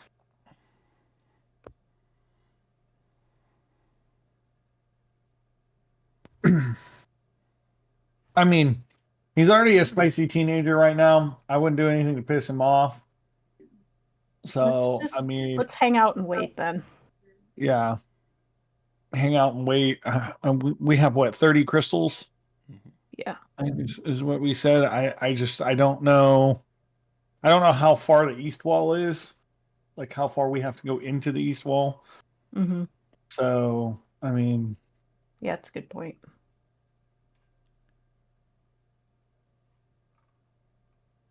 I got the order.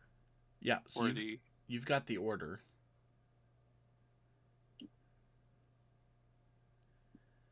It's it gives a little bit of information on it. Not much. So no, that's not for the same device. That's for something different. This generates an anti-magic field. The order. Yeah, isn't that? I thought that's what we. It's not. have. It's not the same thing. Oh, It's very similar. It functions very similar, but the machine you guys have in your ship is anti-storm, not anti-magic. So it basically does the same thing, except it only works with weather. okay.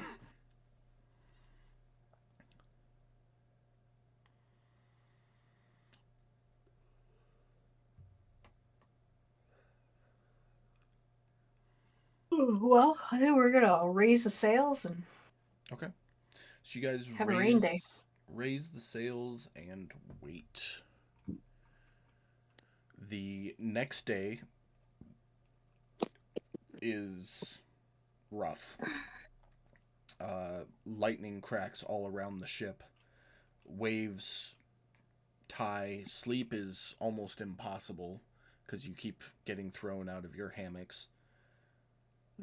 But the day eventually passes. Odess, you want to try talking to the big guy again? After you get back? Yeah, you caught me right as I was running out. Yeah, give me a second. I'll shout something out to him.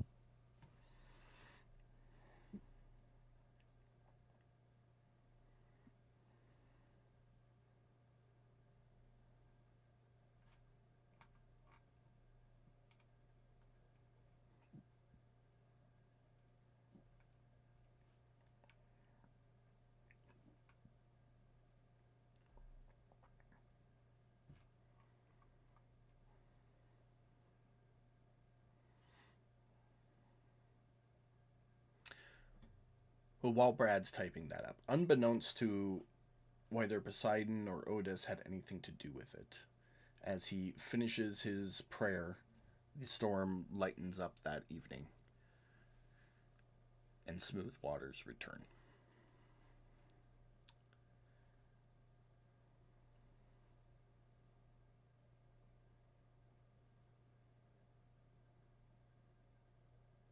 What are you doing? Let's move on. You said it's evening? Yep. Okay. Then yeah, let's keep going. Okay. I was gonna suggest taking Yes for her first swimming lesson, but She has been profusely seasick all day. oh, I'm gonna check the wax in my ears and make sure they're in there snug and roll back over. Yeah, they're snug. Typical caddy on a boat for weeks. The next day, last day of this week of travel, Pearl, you are standing watch, and you see that red and black giant tentacle about 800 yards off the port side of the ship, which is I left. scream and let everybody know what I see. By the time they get up to take a look, it is gone. I swear I saw it. I'm not going crazy. Where I saw was it. Port. Tentacle. So it'd be north from where you guys Well, yeah, are I on the know. world map. I know where it is. Okay. So I would adjust course away from it for Okay. you know, I don't know, half a day, and then just tell everybody to keep an extra sharp eye open for it. Here you go, DM. What up? Oh, okay. That was the thing from Otis to Poseidon. Gotcha. All right. So that brings us to the end of that week. I need to make a tally mark here. Give me just a second.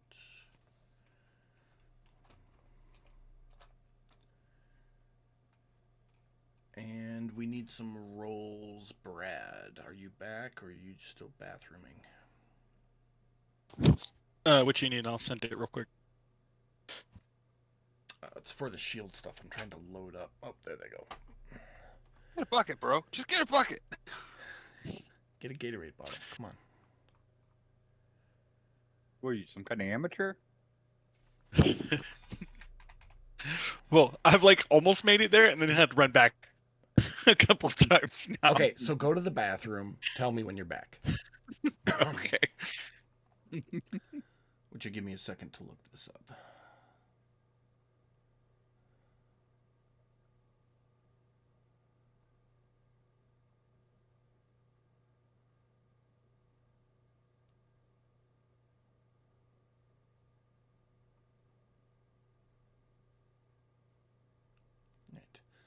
Pan, you're helping, right? Yes. Okay. So you're here, so I'll give you choice. Make a check with either weavers or jewelers tools. And if you're not proficient with them, I will tell you what to roll here. Weavers is going to be dexterity. I think jewelers is the same. I don't have either of those. Jewelers is intelligence. Otis is supposed to be. Yeah. Otis is supposed to be teaching me the jeweler's tool since he spent that week learning it. He didn't get proficiency all with it. All I have is smith's tools, tinkerer's tools, and cook tools. Okay. Yeah, he got half proficiency with jeweler's tools. I mean, to me, it sounds like you can't exactly make a hat then, but.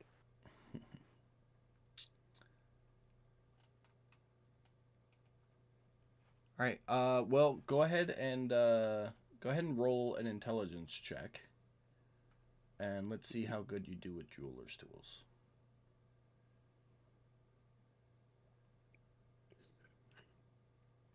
Not quite.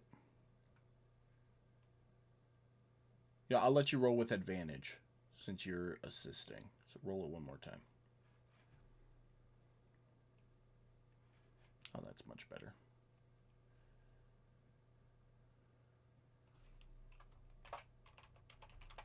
I've got to have used up at least most of my bad luck so far tonight. One can hope. That's the first one I've rolled over a 10. All right. Well, I will add the half proficiency in jeweler's tools. I figure 2 weeks of trying would give you some knowledge in that area. And give me 1 second.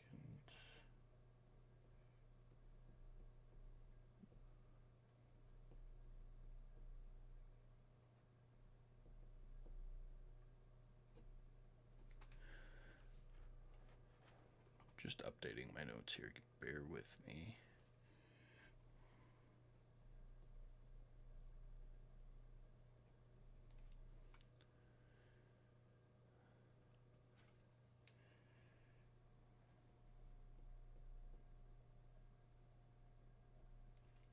Okay. So that takes care of that. And then Pan, I need 3 tinker checks from you.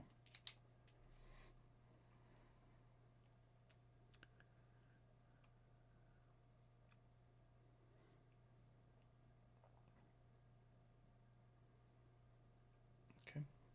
Not a great week for the steam engine plans, but you make a little bit of progress. You think you might have an idea for the exhaust issue or the pressure issue, but you haven't quite sorted it out. But you've made progress.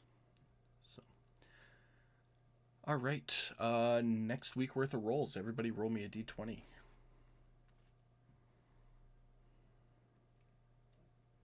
This a whole week? Yeah. Okay.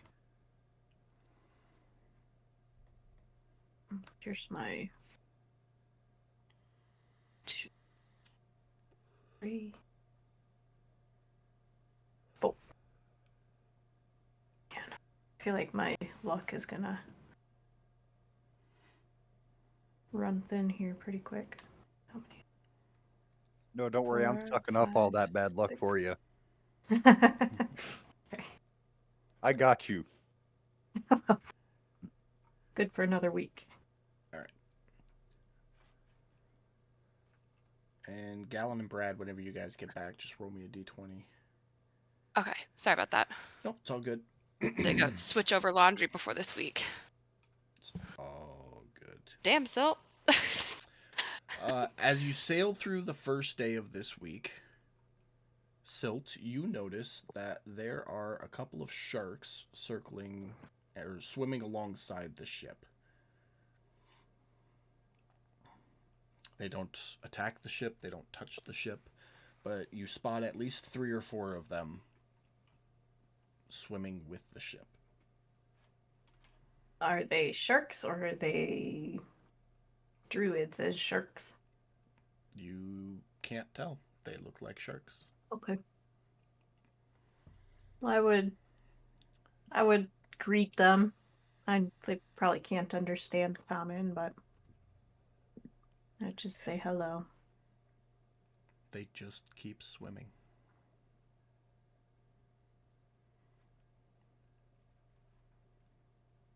I'd let people know Okay. that there are sharks, but they don't seem to be hostile at this point. All right. You or anybody else going to do anything in regards to said sharks? Rolling a nature check I- to check to see if that's regular shark behavior. It is not regular shark behavior. But with a 19, you can determine that they are, as far as you can tell, regular sharks. Panda's throwing sushi at them, going, "Is this as good as yours?" As you Yeah, start, I'd probably throw them as some you start fish. throwing the sushi, they stop swimming alongside the ship, attracted by the scent of the food, eat it, and then catch back up to the ship and keep swimming along. I'm Gal, looking can you talk carefully to to see them? any sort of All right, yes, I can. Let me make sure I know.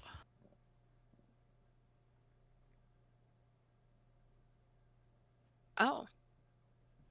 I'll cast it. Sure.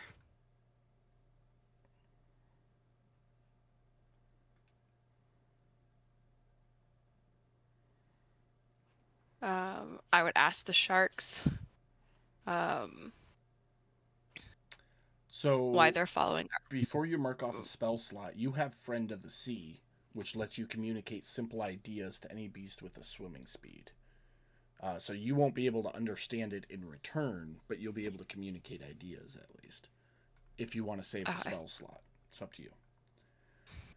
No, it's okay. I'll use the spell slot. Okay, just make sure you mark off. Well, no, don't even mark it off. Because, Okay. I would ask the sharks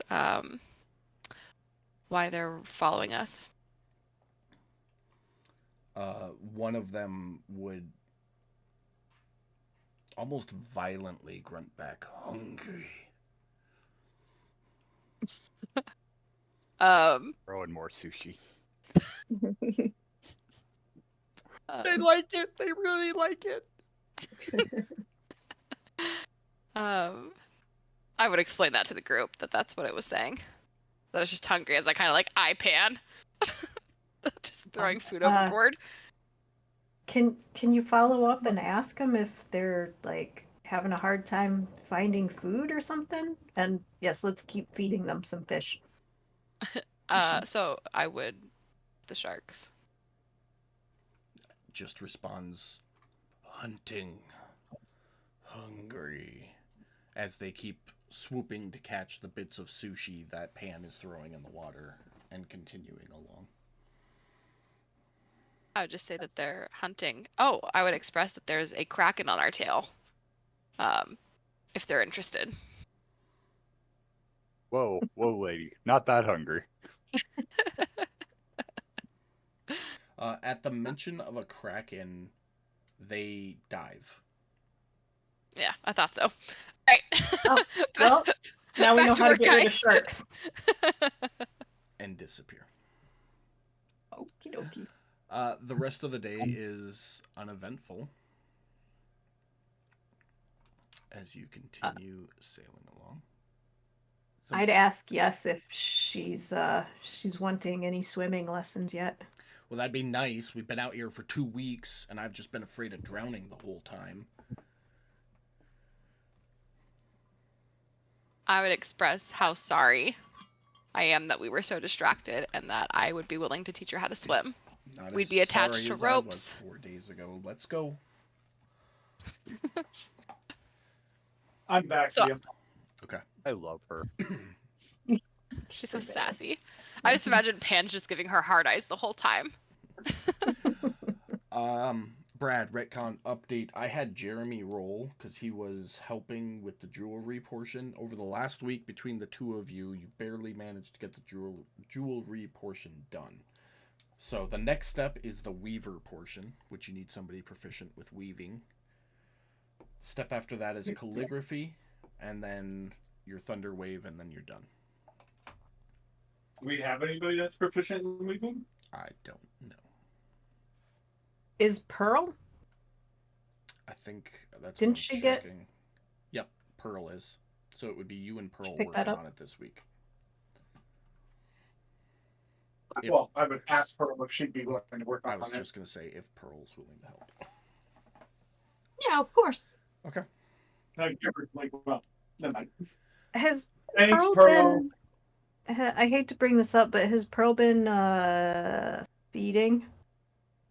You guys had some previously established workout deal between. Okay, I so think- that's between, been I think, her and Gallon or something. Mm-hmm. okay.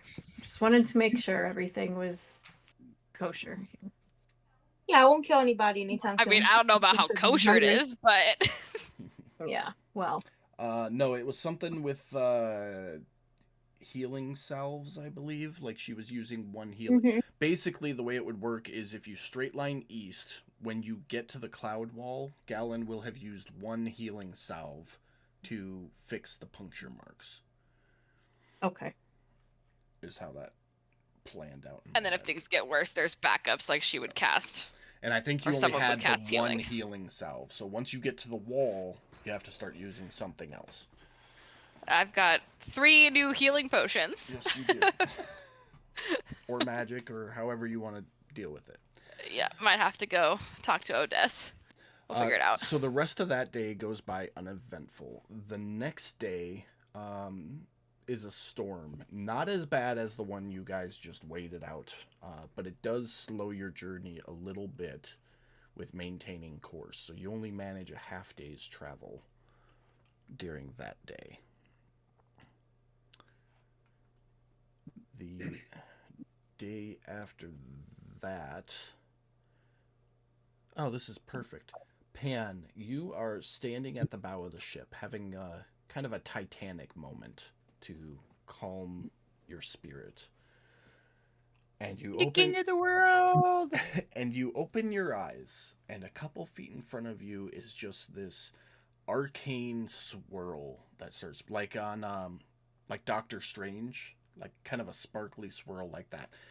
And a portal opens up, and on the other side of it you see a world filled with bright fluorescently colored plants and strange animals, and you would know this clearly is the Feywild, And then almost as soon as the portal opens up, it closes and is gone.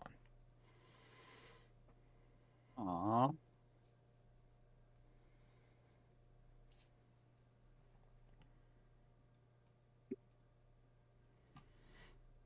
I'm not sure I would mention that to people. Okay. No, I would. I'd tell everybody.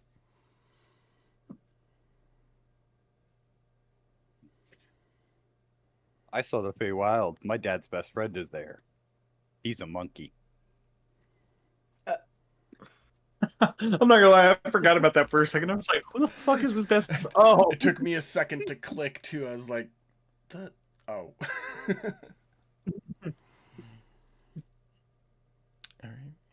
Yeah, just pat on the head, like. He says so much weird shit. Yep. The next day, Pearl, as you stand guard, a barrel comes floating past the ship.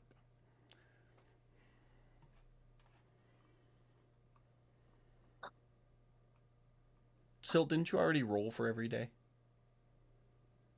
Oh, is this? So we're doing the week now in detail. Yeah.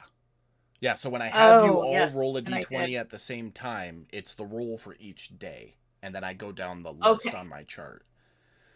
Okay, well So then never if you mind. roll all 7 at the beginning of the week, that's perfectly fine. Then you don't have to roll every time I say it's a new day. Okay, perfect.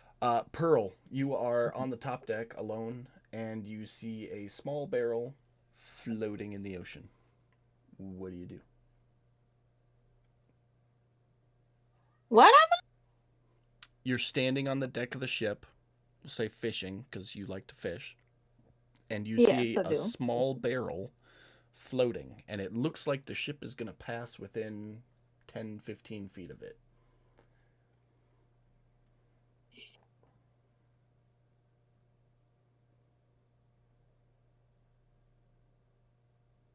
If there's liquid inside of I'm gonna shoot at it. Okay. Go ahead and drop your shot in the chat box. Okay, hold on. Hopefully it's not gunpowder.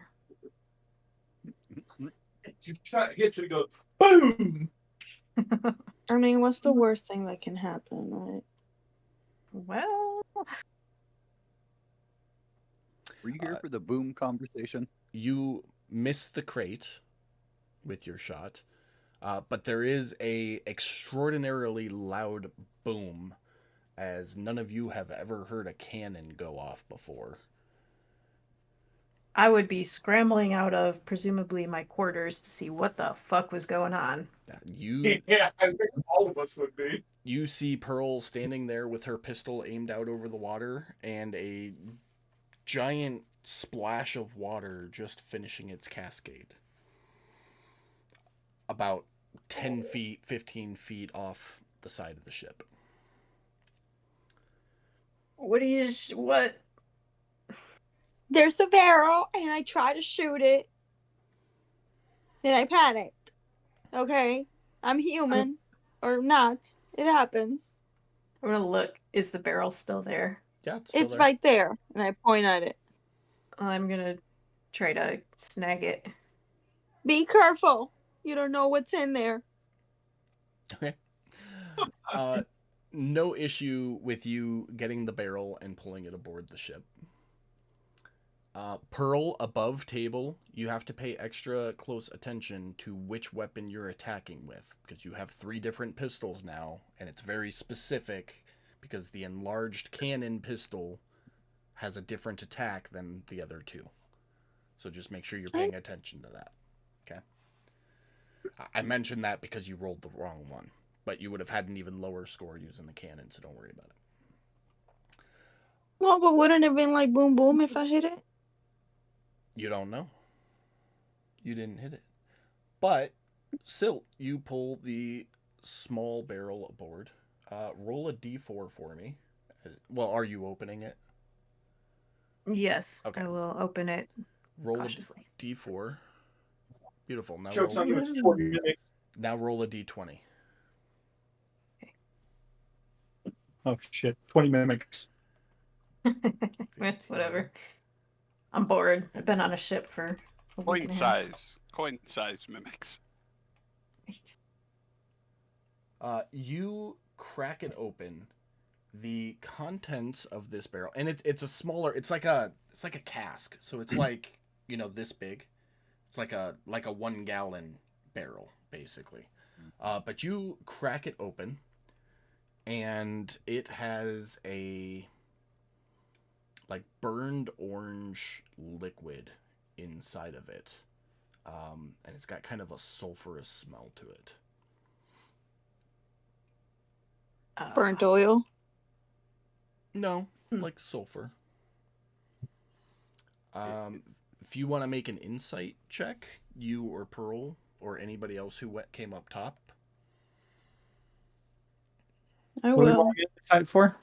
to see what To this see what it is. liquid inside this small barrel is. Just fuck it. For shits and giggles, I'll roll. I have my ideas, but I don't know what it is. I If- think I know there we what go. it is. If Odes rolls up. He's like, it's boom. Pan, if you're rolling, you can roll with advantage.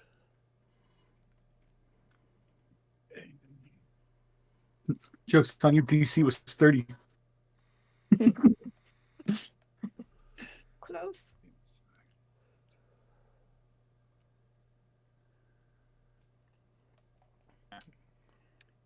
Okay.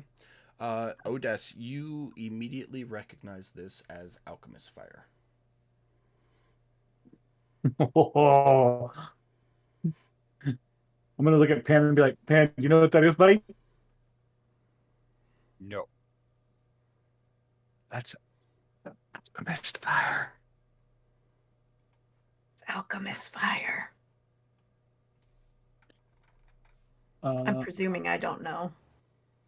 I would fill Once it. he mentions it, you all recognize it. Basically, when you throw it, it has the devices that carry it are Napalm. designed to have a small spark, and when you throw it and the cask breaks, it goes boom. Above table, it's It's basically napalm. I'm going to push it over toward Pan and Odes and be like, I think this is your department.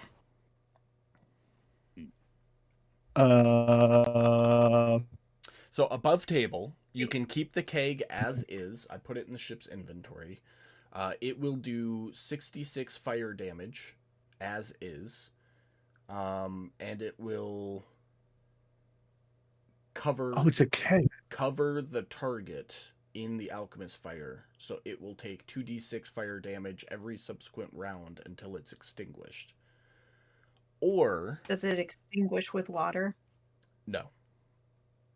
Oh, It has well. to be smothered with like a blanket or a carpet or something as per the instructions.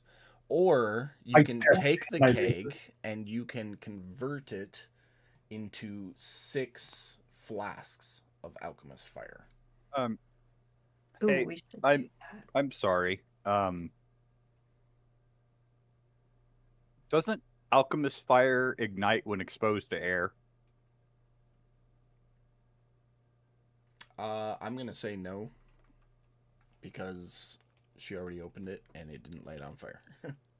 And I already Okay. described how the containers are rigged with a small spark making thing. So it needs that spark. Okay. But yeah, you can keep the keg as is, or you can convert it into, we'll say 8 alchemist fire, and the flasks. The flasks, they have to succeed on a dex save, or they will take 1d4 fire damage and start burning. Hmm. And burning is You wanna- 1d6 damage per round. So 66 damage and 2d6 on every subsequent turn for one creature, or 8 uses of 1d4 fire damage and 1d6 on every subsequent turn until extinguished. Oh, well, that seems better to split it up then. Assuming they all hit.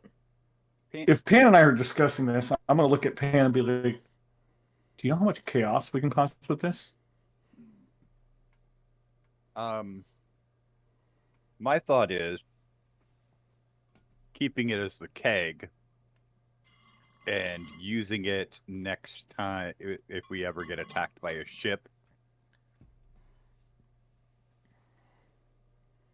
I mean, the rule of having to smother it still applies even in the small form, correct? Yeah. It just doesn't do Would the damage- anywhere near as much damage. Would the damage stack as the small ones? Like if we're talking about a ship, you throw the big one at a ship and it does 66 plus 2d6 each turn. Yeah, so Starting versus multiple if you small fires, if you rather than- threw 6 flasks, it would do 64 fire damage, assuming they failed all of the dex saves. Mm-hmm. And then subsequently it would do 1d6 per round.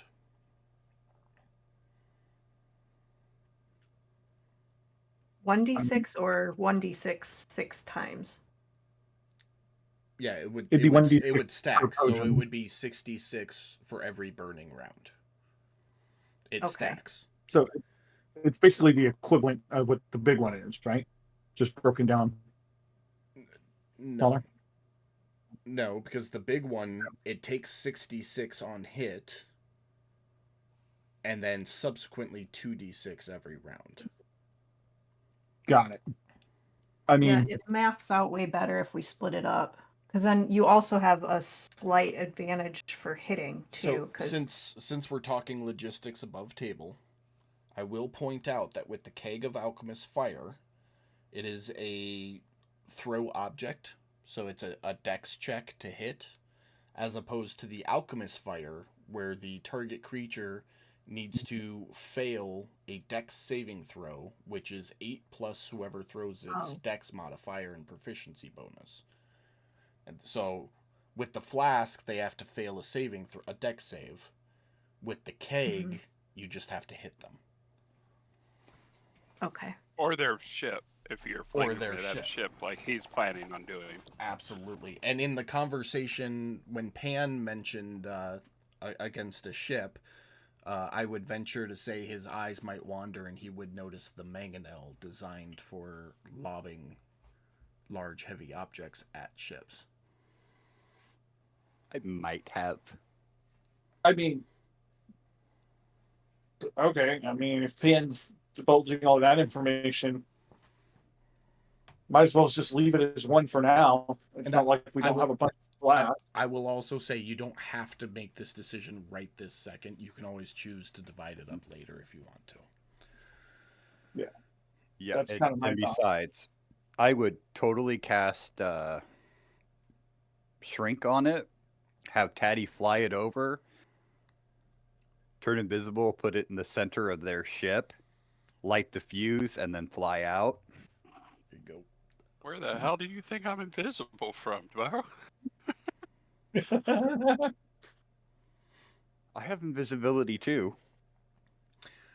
And as all this conversation is going on, Pearl, you're just in your head thinking, if I would have hit that, the ocean would be on fire right now. Yeah, exactly. I'm just sitting here like doo doo doo That's what she said. doo doo doo doo doo.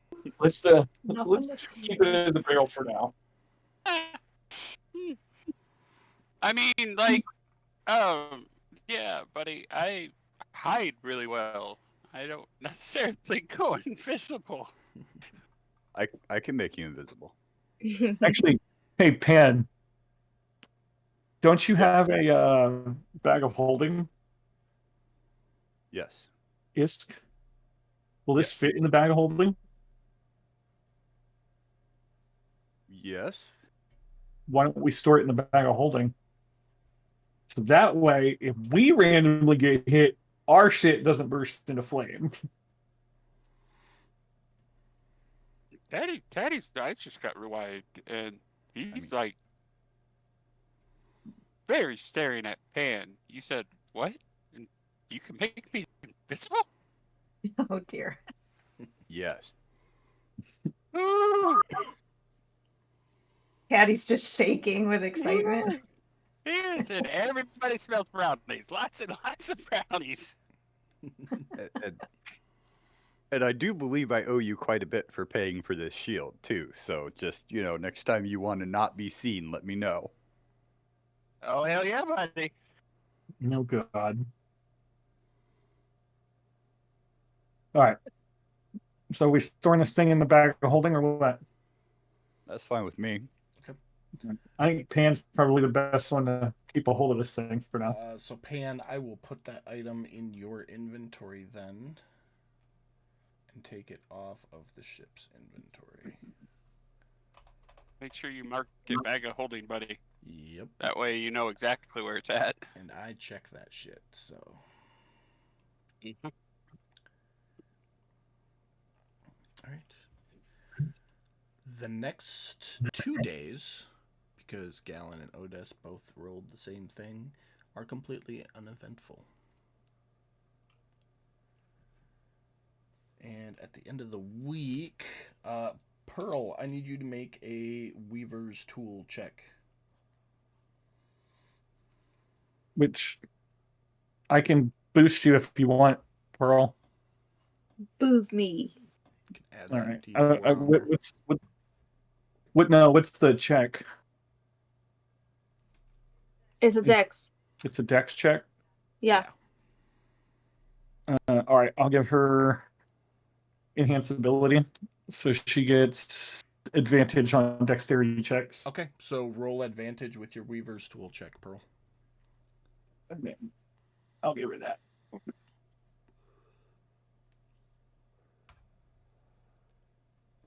Shit. Woo! Slap Nice. hands, Pearl. Slap hands. Yeah. High five, buddy. What's up? What's up? The woman who at one point in time could not rip a straight piece of cloth has weaved the most professional looking hand straps and leather portion of this shield you have ever seen in your days of travel. Nice. Practice makes perfect, baby. Fist pound. Here you go, buddy. So your next check is going to be calligraphy. I would also allow anybody proficient with forgery kits to help you with this part. Ooh, I can do that. I don't think anybody is proficient with calligraphy, so I will make that I acceptable. am. Are you? Yep. It Oh. comes with the cleric now. Okay, well, either way. Either way. And you guys are right on the edge there. So you are, by your best guess, 2 days from starting the worst part of the storm cloud. The seas are starting to get really rough. It's raining constantly. There's the occasional thunderclaps in the clouds. And having previously discussed the anti-storm machine, now would be a good opportunity to have a conversation about when you want to turn that on.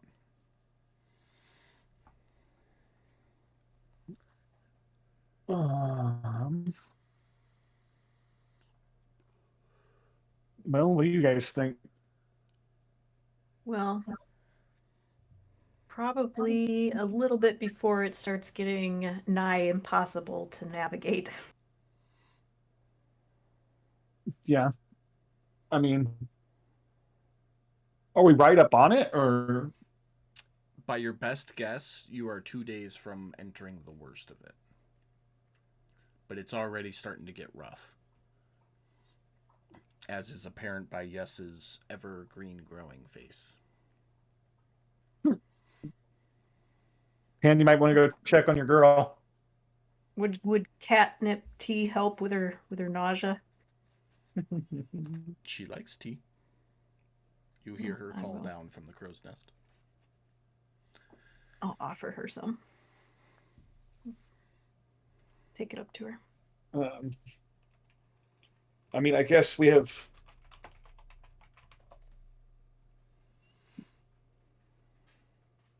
we have an estimate of how long we're supposed to go through this? I mean, worst comes worst, we can try it. We can go. If we realize, hey, shit, we're running out of time, I guess there's got to be a point of like, Got to turn around. yeah, if we know from this point right now, say we have what, 30 crystals? Mm-hmm. If we hit 15 crystals and we're not at our destination or clear the storm, then we're gonna have to either we got to make a decision of either turning back, because that's going to be our point of no return. Let's call it 13. Our turn back point. So, because shit happens. I mean, I mean, we got to push through it, but I don't know what else to do. I can't.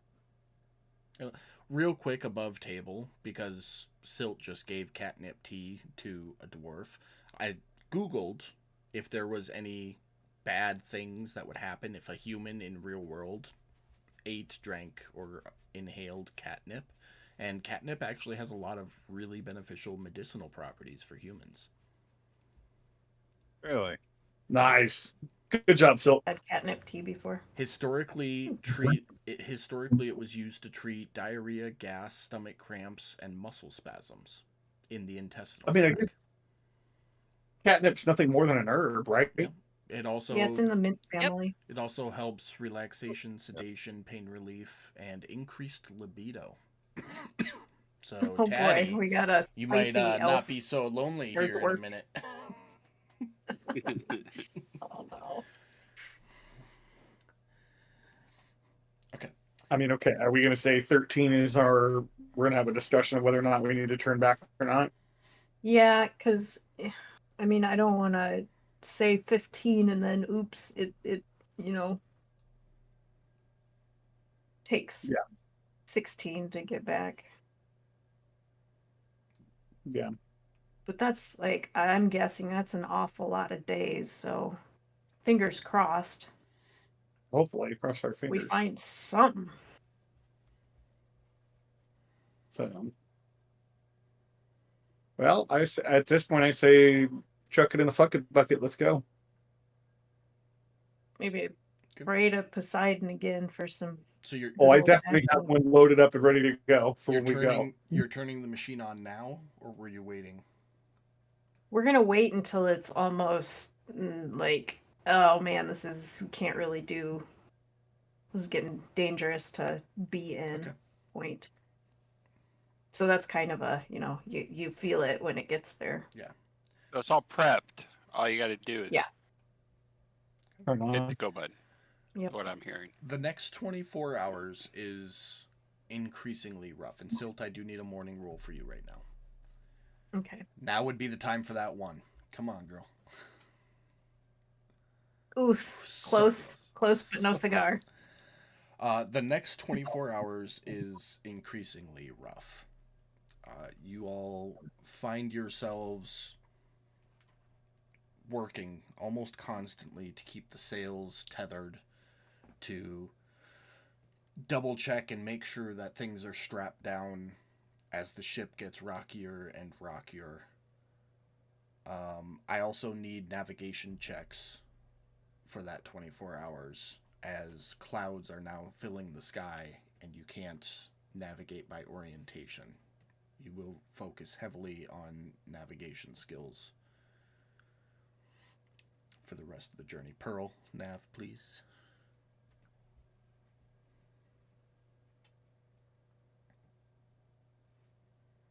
Oof.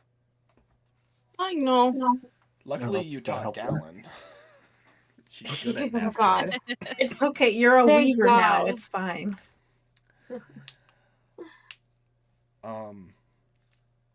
Yeah, so that's that 24 hours. Overnight, the waters get worse. You're looking at 10, 12-foot swells. No end in sight. Lightning has started to crack down from the sky as you approach the storm's edge. As you stare out into the darkness, shadows seem to be moving amongst the rain falling. Well, seeing that, let's turn that bad boy on. I don't want to deal with something a shadow could be while there's a bad storm. Okay. So you're turning on All the right. anti-storm machine. Well, I Yep. mean, we'd have like a little Chit gather chat up, and about it. then if anybody's like, no, I have a good reason not to do it, then speak now. So this is the next day, right? No, it's like midnight right now. I vote for yes. I mean, it's up to you guys. I can give Gal and I just realized this, and give both Gal and Pearl both advantage on their checks. Don't know if that's gonna help. I'm more worried about the environment. Yeah. All right. I mean, we did say we were going to turn it on once we felt like it was, what you call it? Yeah. Okay.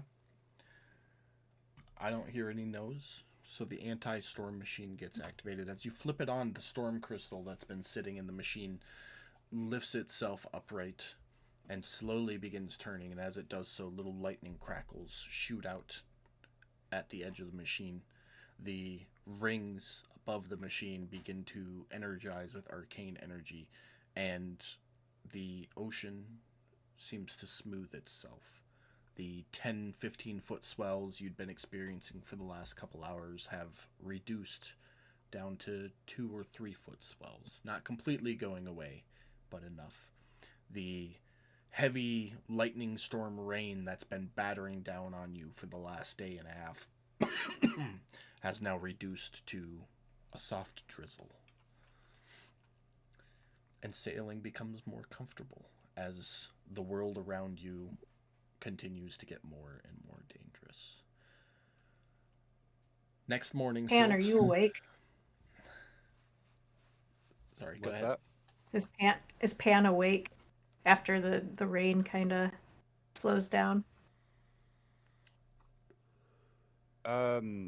Probably if it had just slowed down. I would say, Pan, I have an idea for a machine. Stay with me here. Go on. Something that has heat and blows like the wind, so that it blows heat, dry heat, as I'm sitting here like sopping wet. My fur is drenched.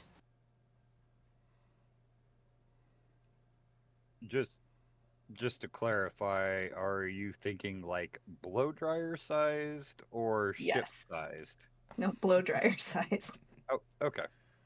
Like a personal one. All right, gotcha. Yeah. Speaking of designs, Pan, I forgot to have you roll 3 more tinker checks for me at the end of that last week. Sure. If you would, pretty please.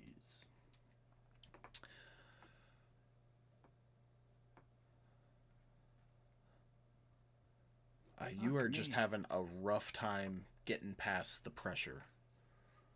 Every time you think you have a good pressure release system, you mock it up, and it gives a little boom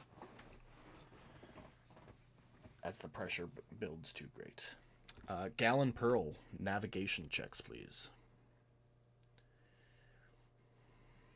Do you guys want an advantage? Well, never mind. Oh, pretty good rolls. If that helps. You continue into the storm. There is no daylight anymore. The storm has completely surrounded the ship. The only orientation you have for the direction you are traveling are the compasses that Pearl and Gallon hold, and the maps they hope to... Well, the maps are no good anymore. You don't know where you are on the map. You only know that the compasses are hopefully holding true as you continue your journey into an area of the ocean that only legend speaks of. I would, with that in mind. I know there's not much to see right now, but I would be at least plotting our course on, a blank section Okay. onto the edge of the map that I have there. Okay. Fair enough. So how long it takes you to get through the storm clouds are going to rely very heavily on navigation checks. So, I'm going to have both Gallon and Pearl roll 3 navigation checks each. And we will see. Well, before you no, okay, Gal, before you roll, do you want advantage on yours? Yeah, I'll take advantage. Okay. Are these for separate days, Steam? Yes. So for each day, I will give her advantage. Yep. Using its ability, so you get advantage on each of those. Though it seems like Pearl's kind of got us covered. Possibly, unless I don't know. I don't know how hard the DC is. So Oh, I rolled 3, like all at once. Sorry. Do the exact same thing one more time.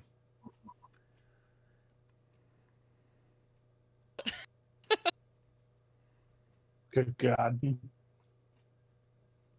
Roll 2 more, Gallon. Oh, okay. You got this. Oh, You didn't for want to just take my advantage. really Well, nice that's okay. dice of 3 that I just did for you? Well, you had advantage, so you So far, may. it's- Oh, I didn't realize that. And Hell yeah. There we go. Look at that, those are great. It worked Oh, out. does that cancel out my nat 1? You're 11. Well, you rolled 16, 11, 18.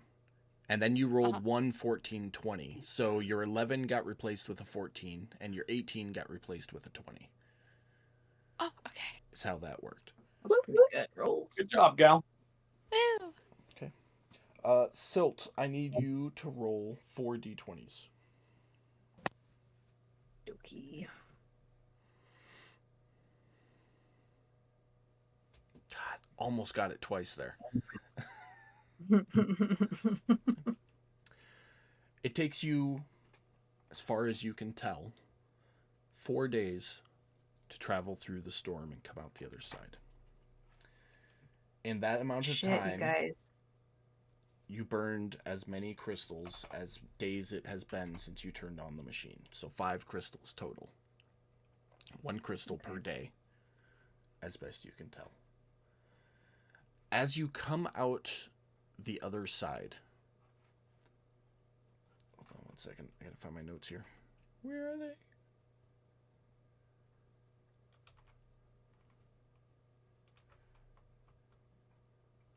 I can't find it.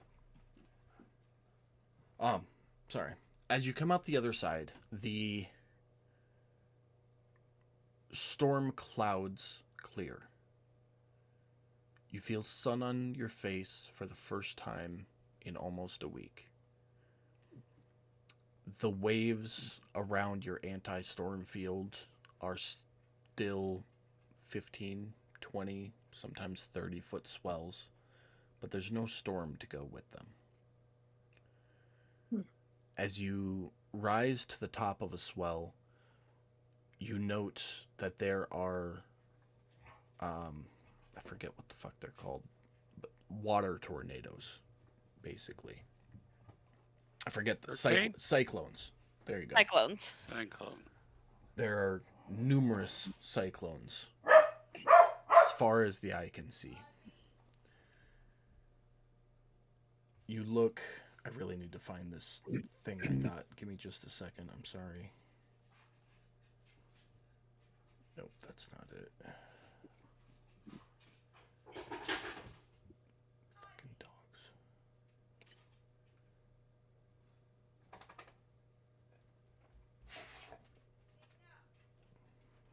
Okay, we'll do it the other way. Give me 1 more second.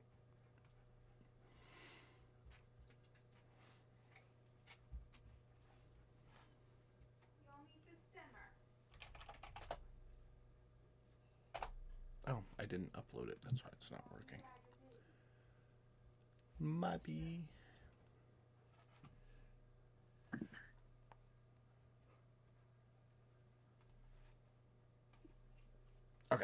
Got it. So yes, cyclones, as far as the eye can see in every direction.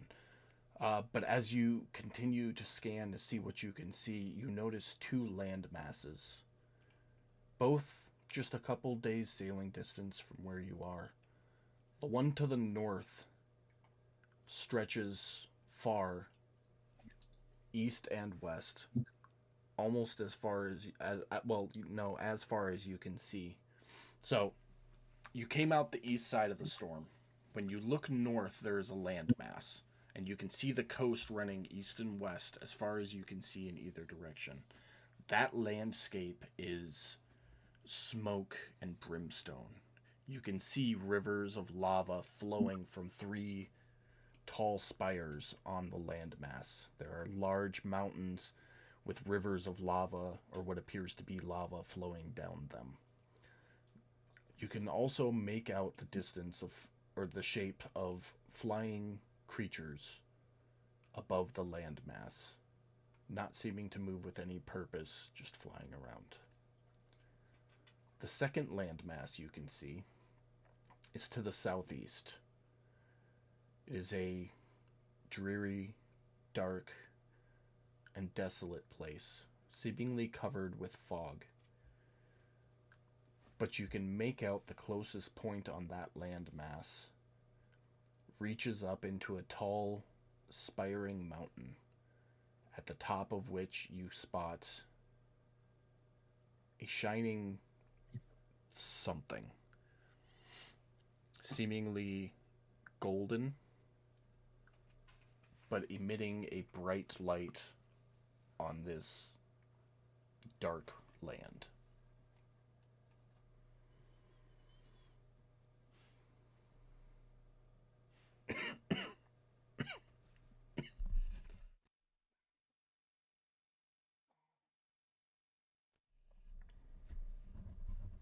That's all I got.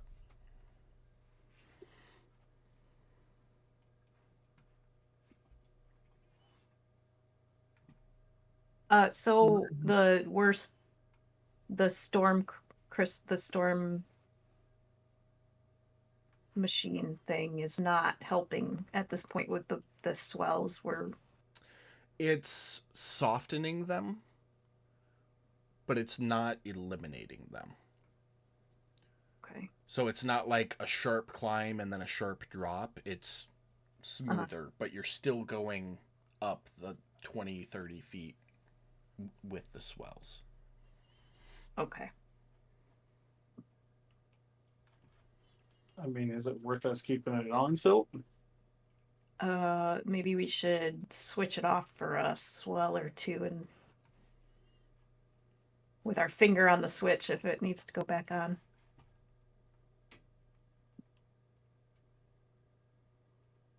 We could try and save what crystals we do have. We didn't use a whole lot, but you know, more limited supply of what we do have. Mm-hmm.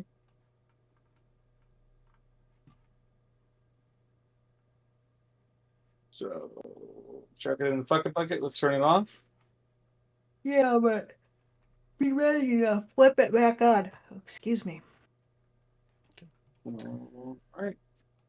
Any other preparations you want to make before you flip it off?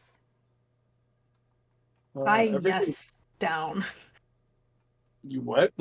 Tie, yes, down.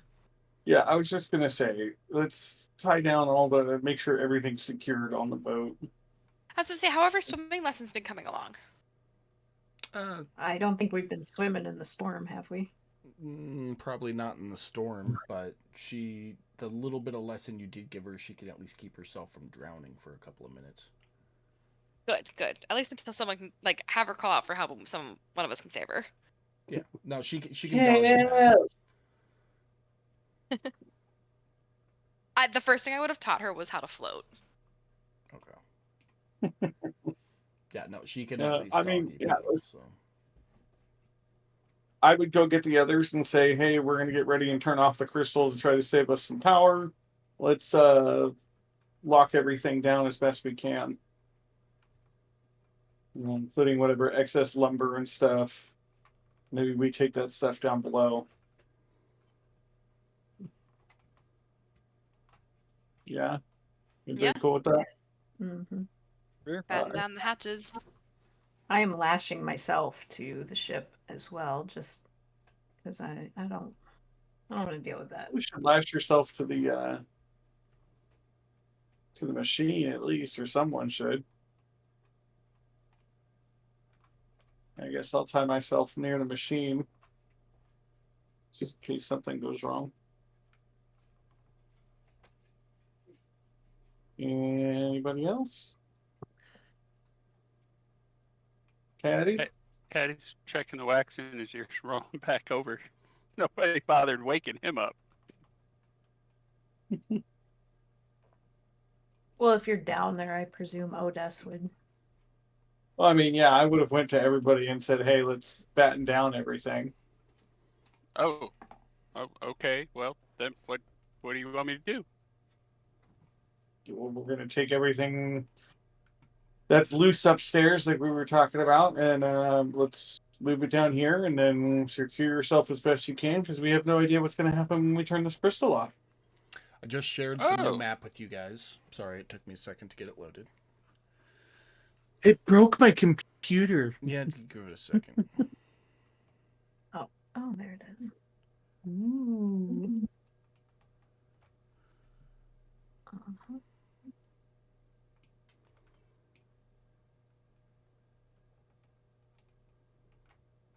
Nice. So, and the Are we going to Mordor? the golden light was coming from here. Okay. I shouldn't say it's a light. It's like there's something there that light is reflecting off of. But on this landscape of mist and darkness, that's very clearly sticks out. It's the only thing that's not like dark or grayscale. And I put the ship there so you can see where you guys are at in reference. It's right next to the clouds on the left. Oh, holy shit, that's hella small. Holy fuck. Yeah. Damn. It's I shut the grid off so you could actually see the thing, but I'll turn it back on. And you guys are only maybe 4 days from either coast. Okay. So I guess we should probably decide which way we're going to go.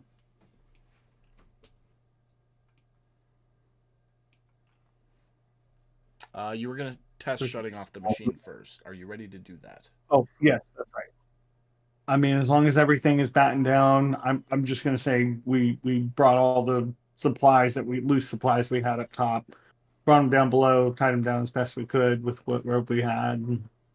Make sure everybody's safe. Yep, I'm going to ask everybody if they're ready. Yeah, I Go would tie away. myself down really quickly, and then have him turn it off. I will lash myself to the machine. And not hearing any objections, look at Silt for the go-ahead. I Soon as yell after I visually saw that everybody is good. I would hit the switch. Okay. Flipping the switch is like that first drop on a roller coaster where your stomach climbs up into your throat. And you whoosh, and then sudden lurch back up. And it takes about 30 seconds for you to not feel like you're going to puke up your guts. Like your literal guts, not the metaphorical puke up your guts. It's a rough ride, but with constant attention, it's manageable.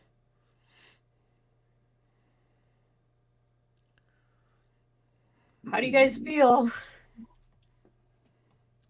I mean, at this point, And it doesn't Yeah. let up. Like there's no easement to it whatsoever. It's non-stop up and down roller coaster. Great. Oh, you're right at home, Gallon. You're used to the flow and ebb of the ocean.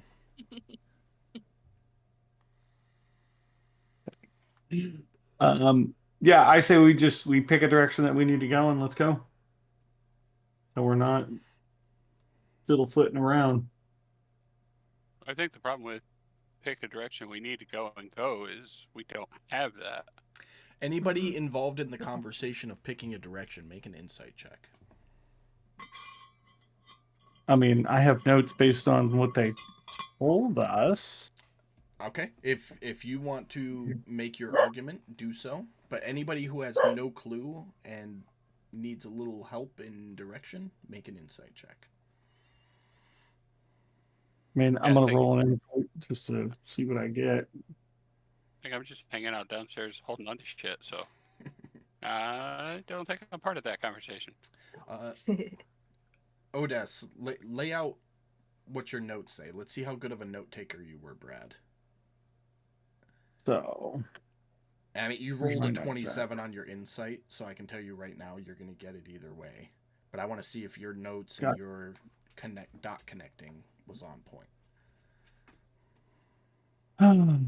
Keep in mind we got 7. Well, we're overtime actually, so yeah. Never mind. So real quick, because my notes. Oh, never mind. If you can do it in I'll 30, save it for next if week. you can do it in 30 seconds. Yep, the lands are a cursed dark dreary land with giants and large monsters, possibly something worse than the monsters there. Most westerly mountaintop temple, atop of the most westerly mountain, bathed. Wait, what? Oh, the person bathed in the temple to receive wisdom from the ocean, came back crazy, black eyes, tried to kill everyone, and was killed. So I figured, considering the fact that they didn't give us any other information, that was a place to start. Temple Oh, I was thinking that was the place we did not want to start because that sounded like we could talk about that next week. Yeah. So in 30 seconds or less, they correlated Jotunheim, land of the giants, or the giant creatures, which is where you guys are going to find the Cyclops. That you guys don't know they're Cyclops, and what they described as the giants match that description, and temple across the closest mountaintop, which is southeast from where you are right now. Just a couple days. Sorry, I forgot the giants. So it sounds like you guys have your heading. You are heading to the gray desolateness of this newfound world. And we will pick it back up there next week in all of its wonder. So, well, thank you anybody and everybody who came to watch the stream or watches our videos after the fact. Super appreciate you.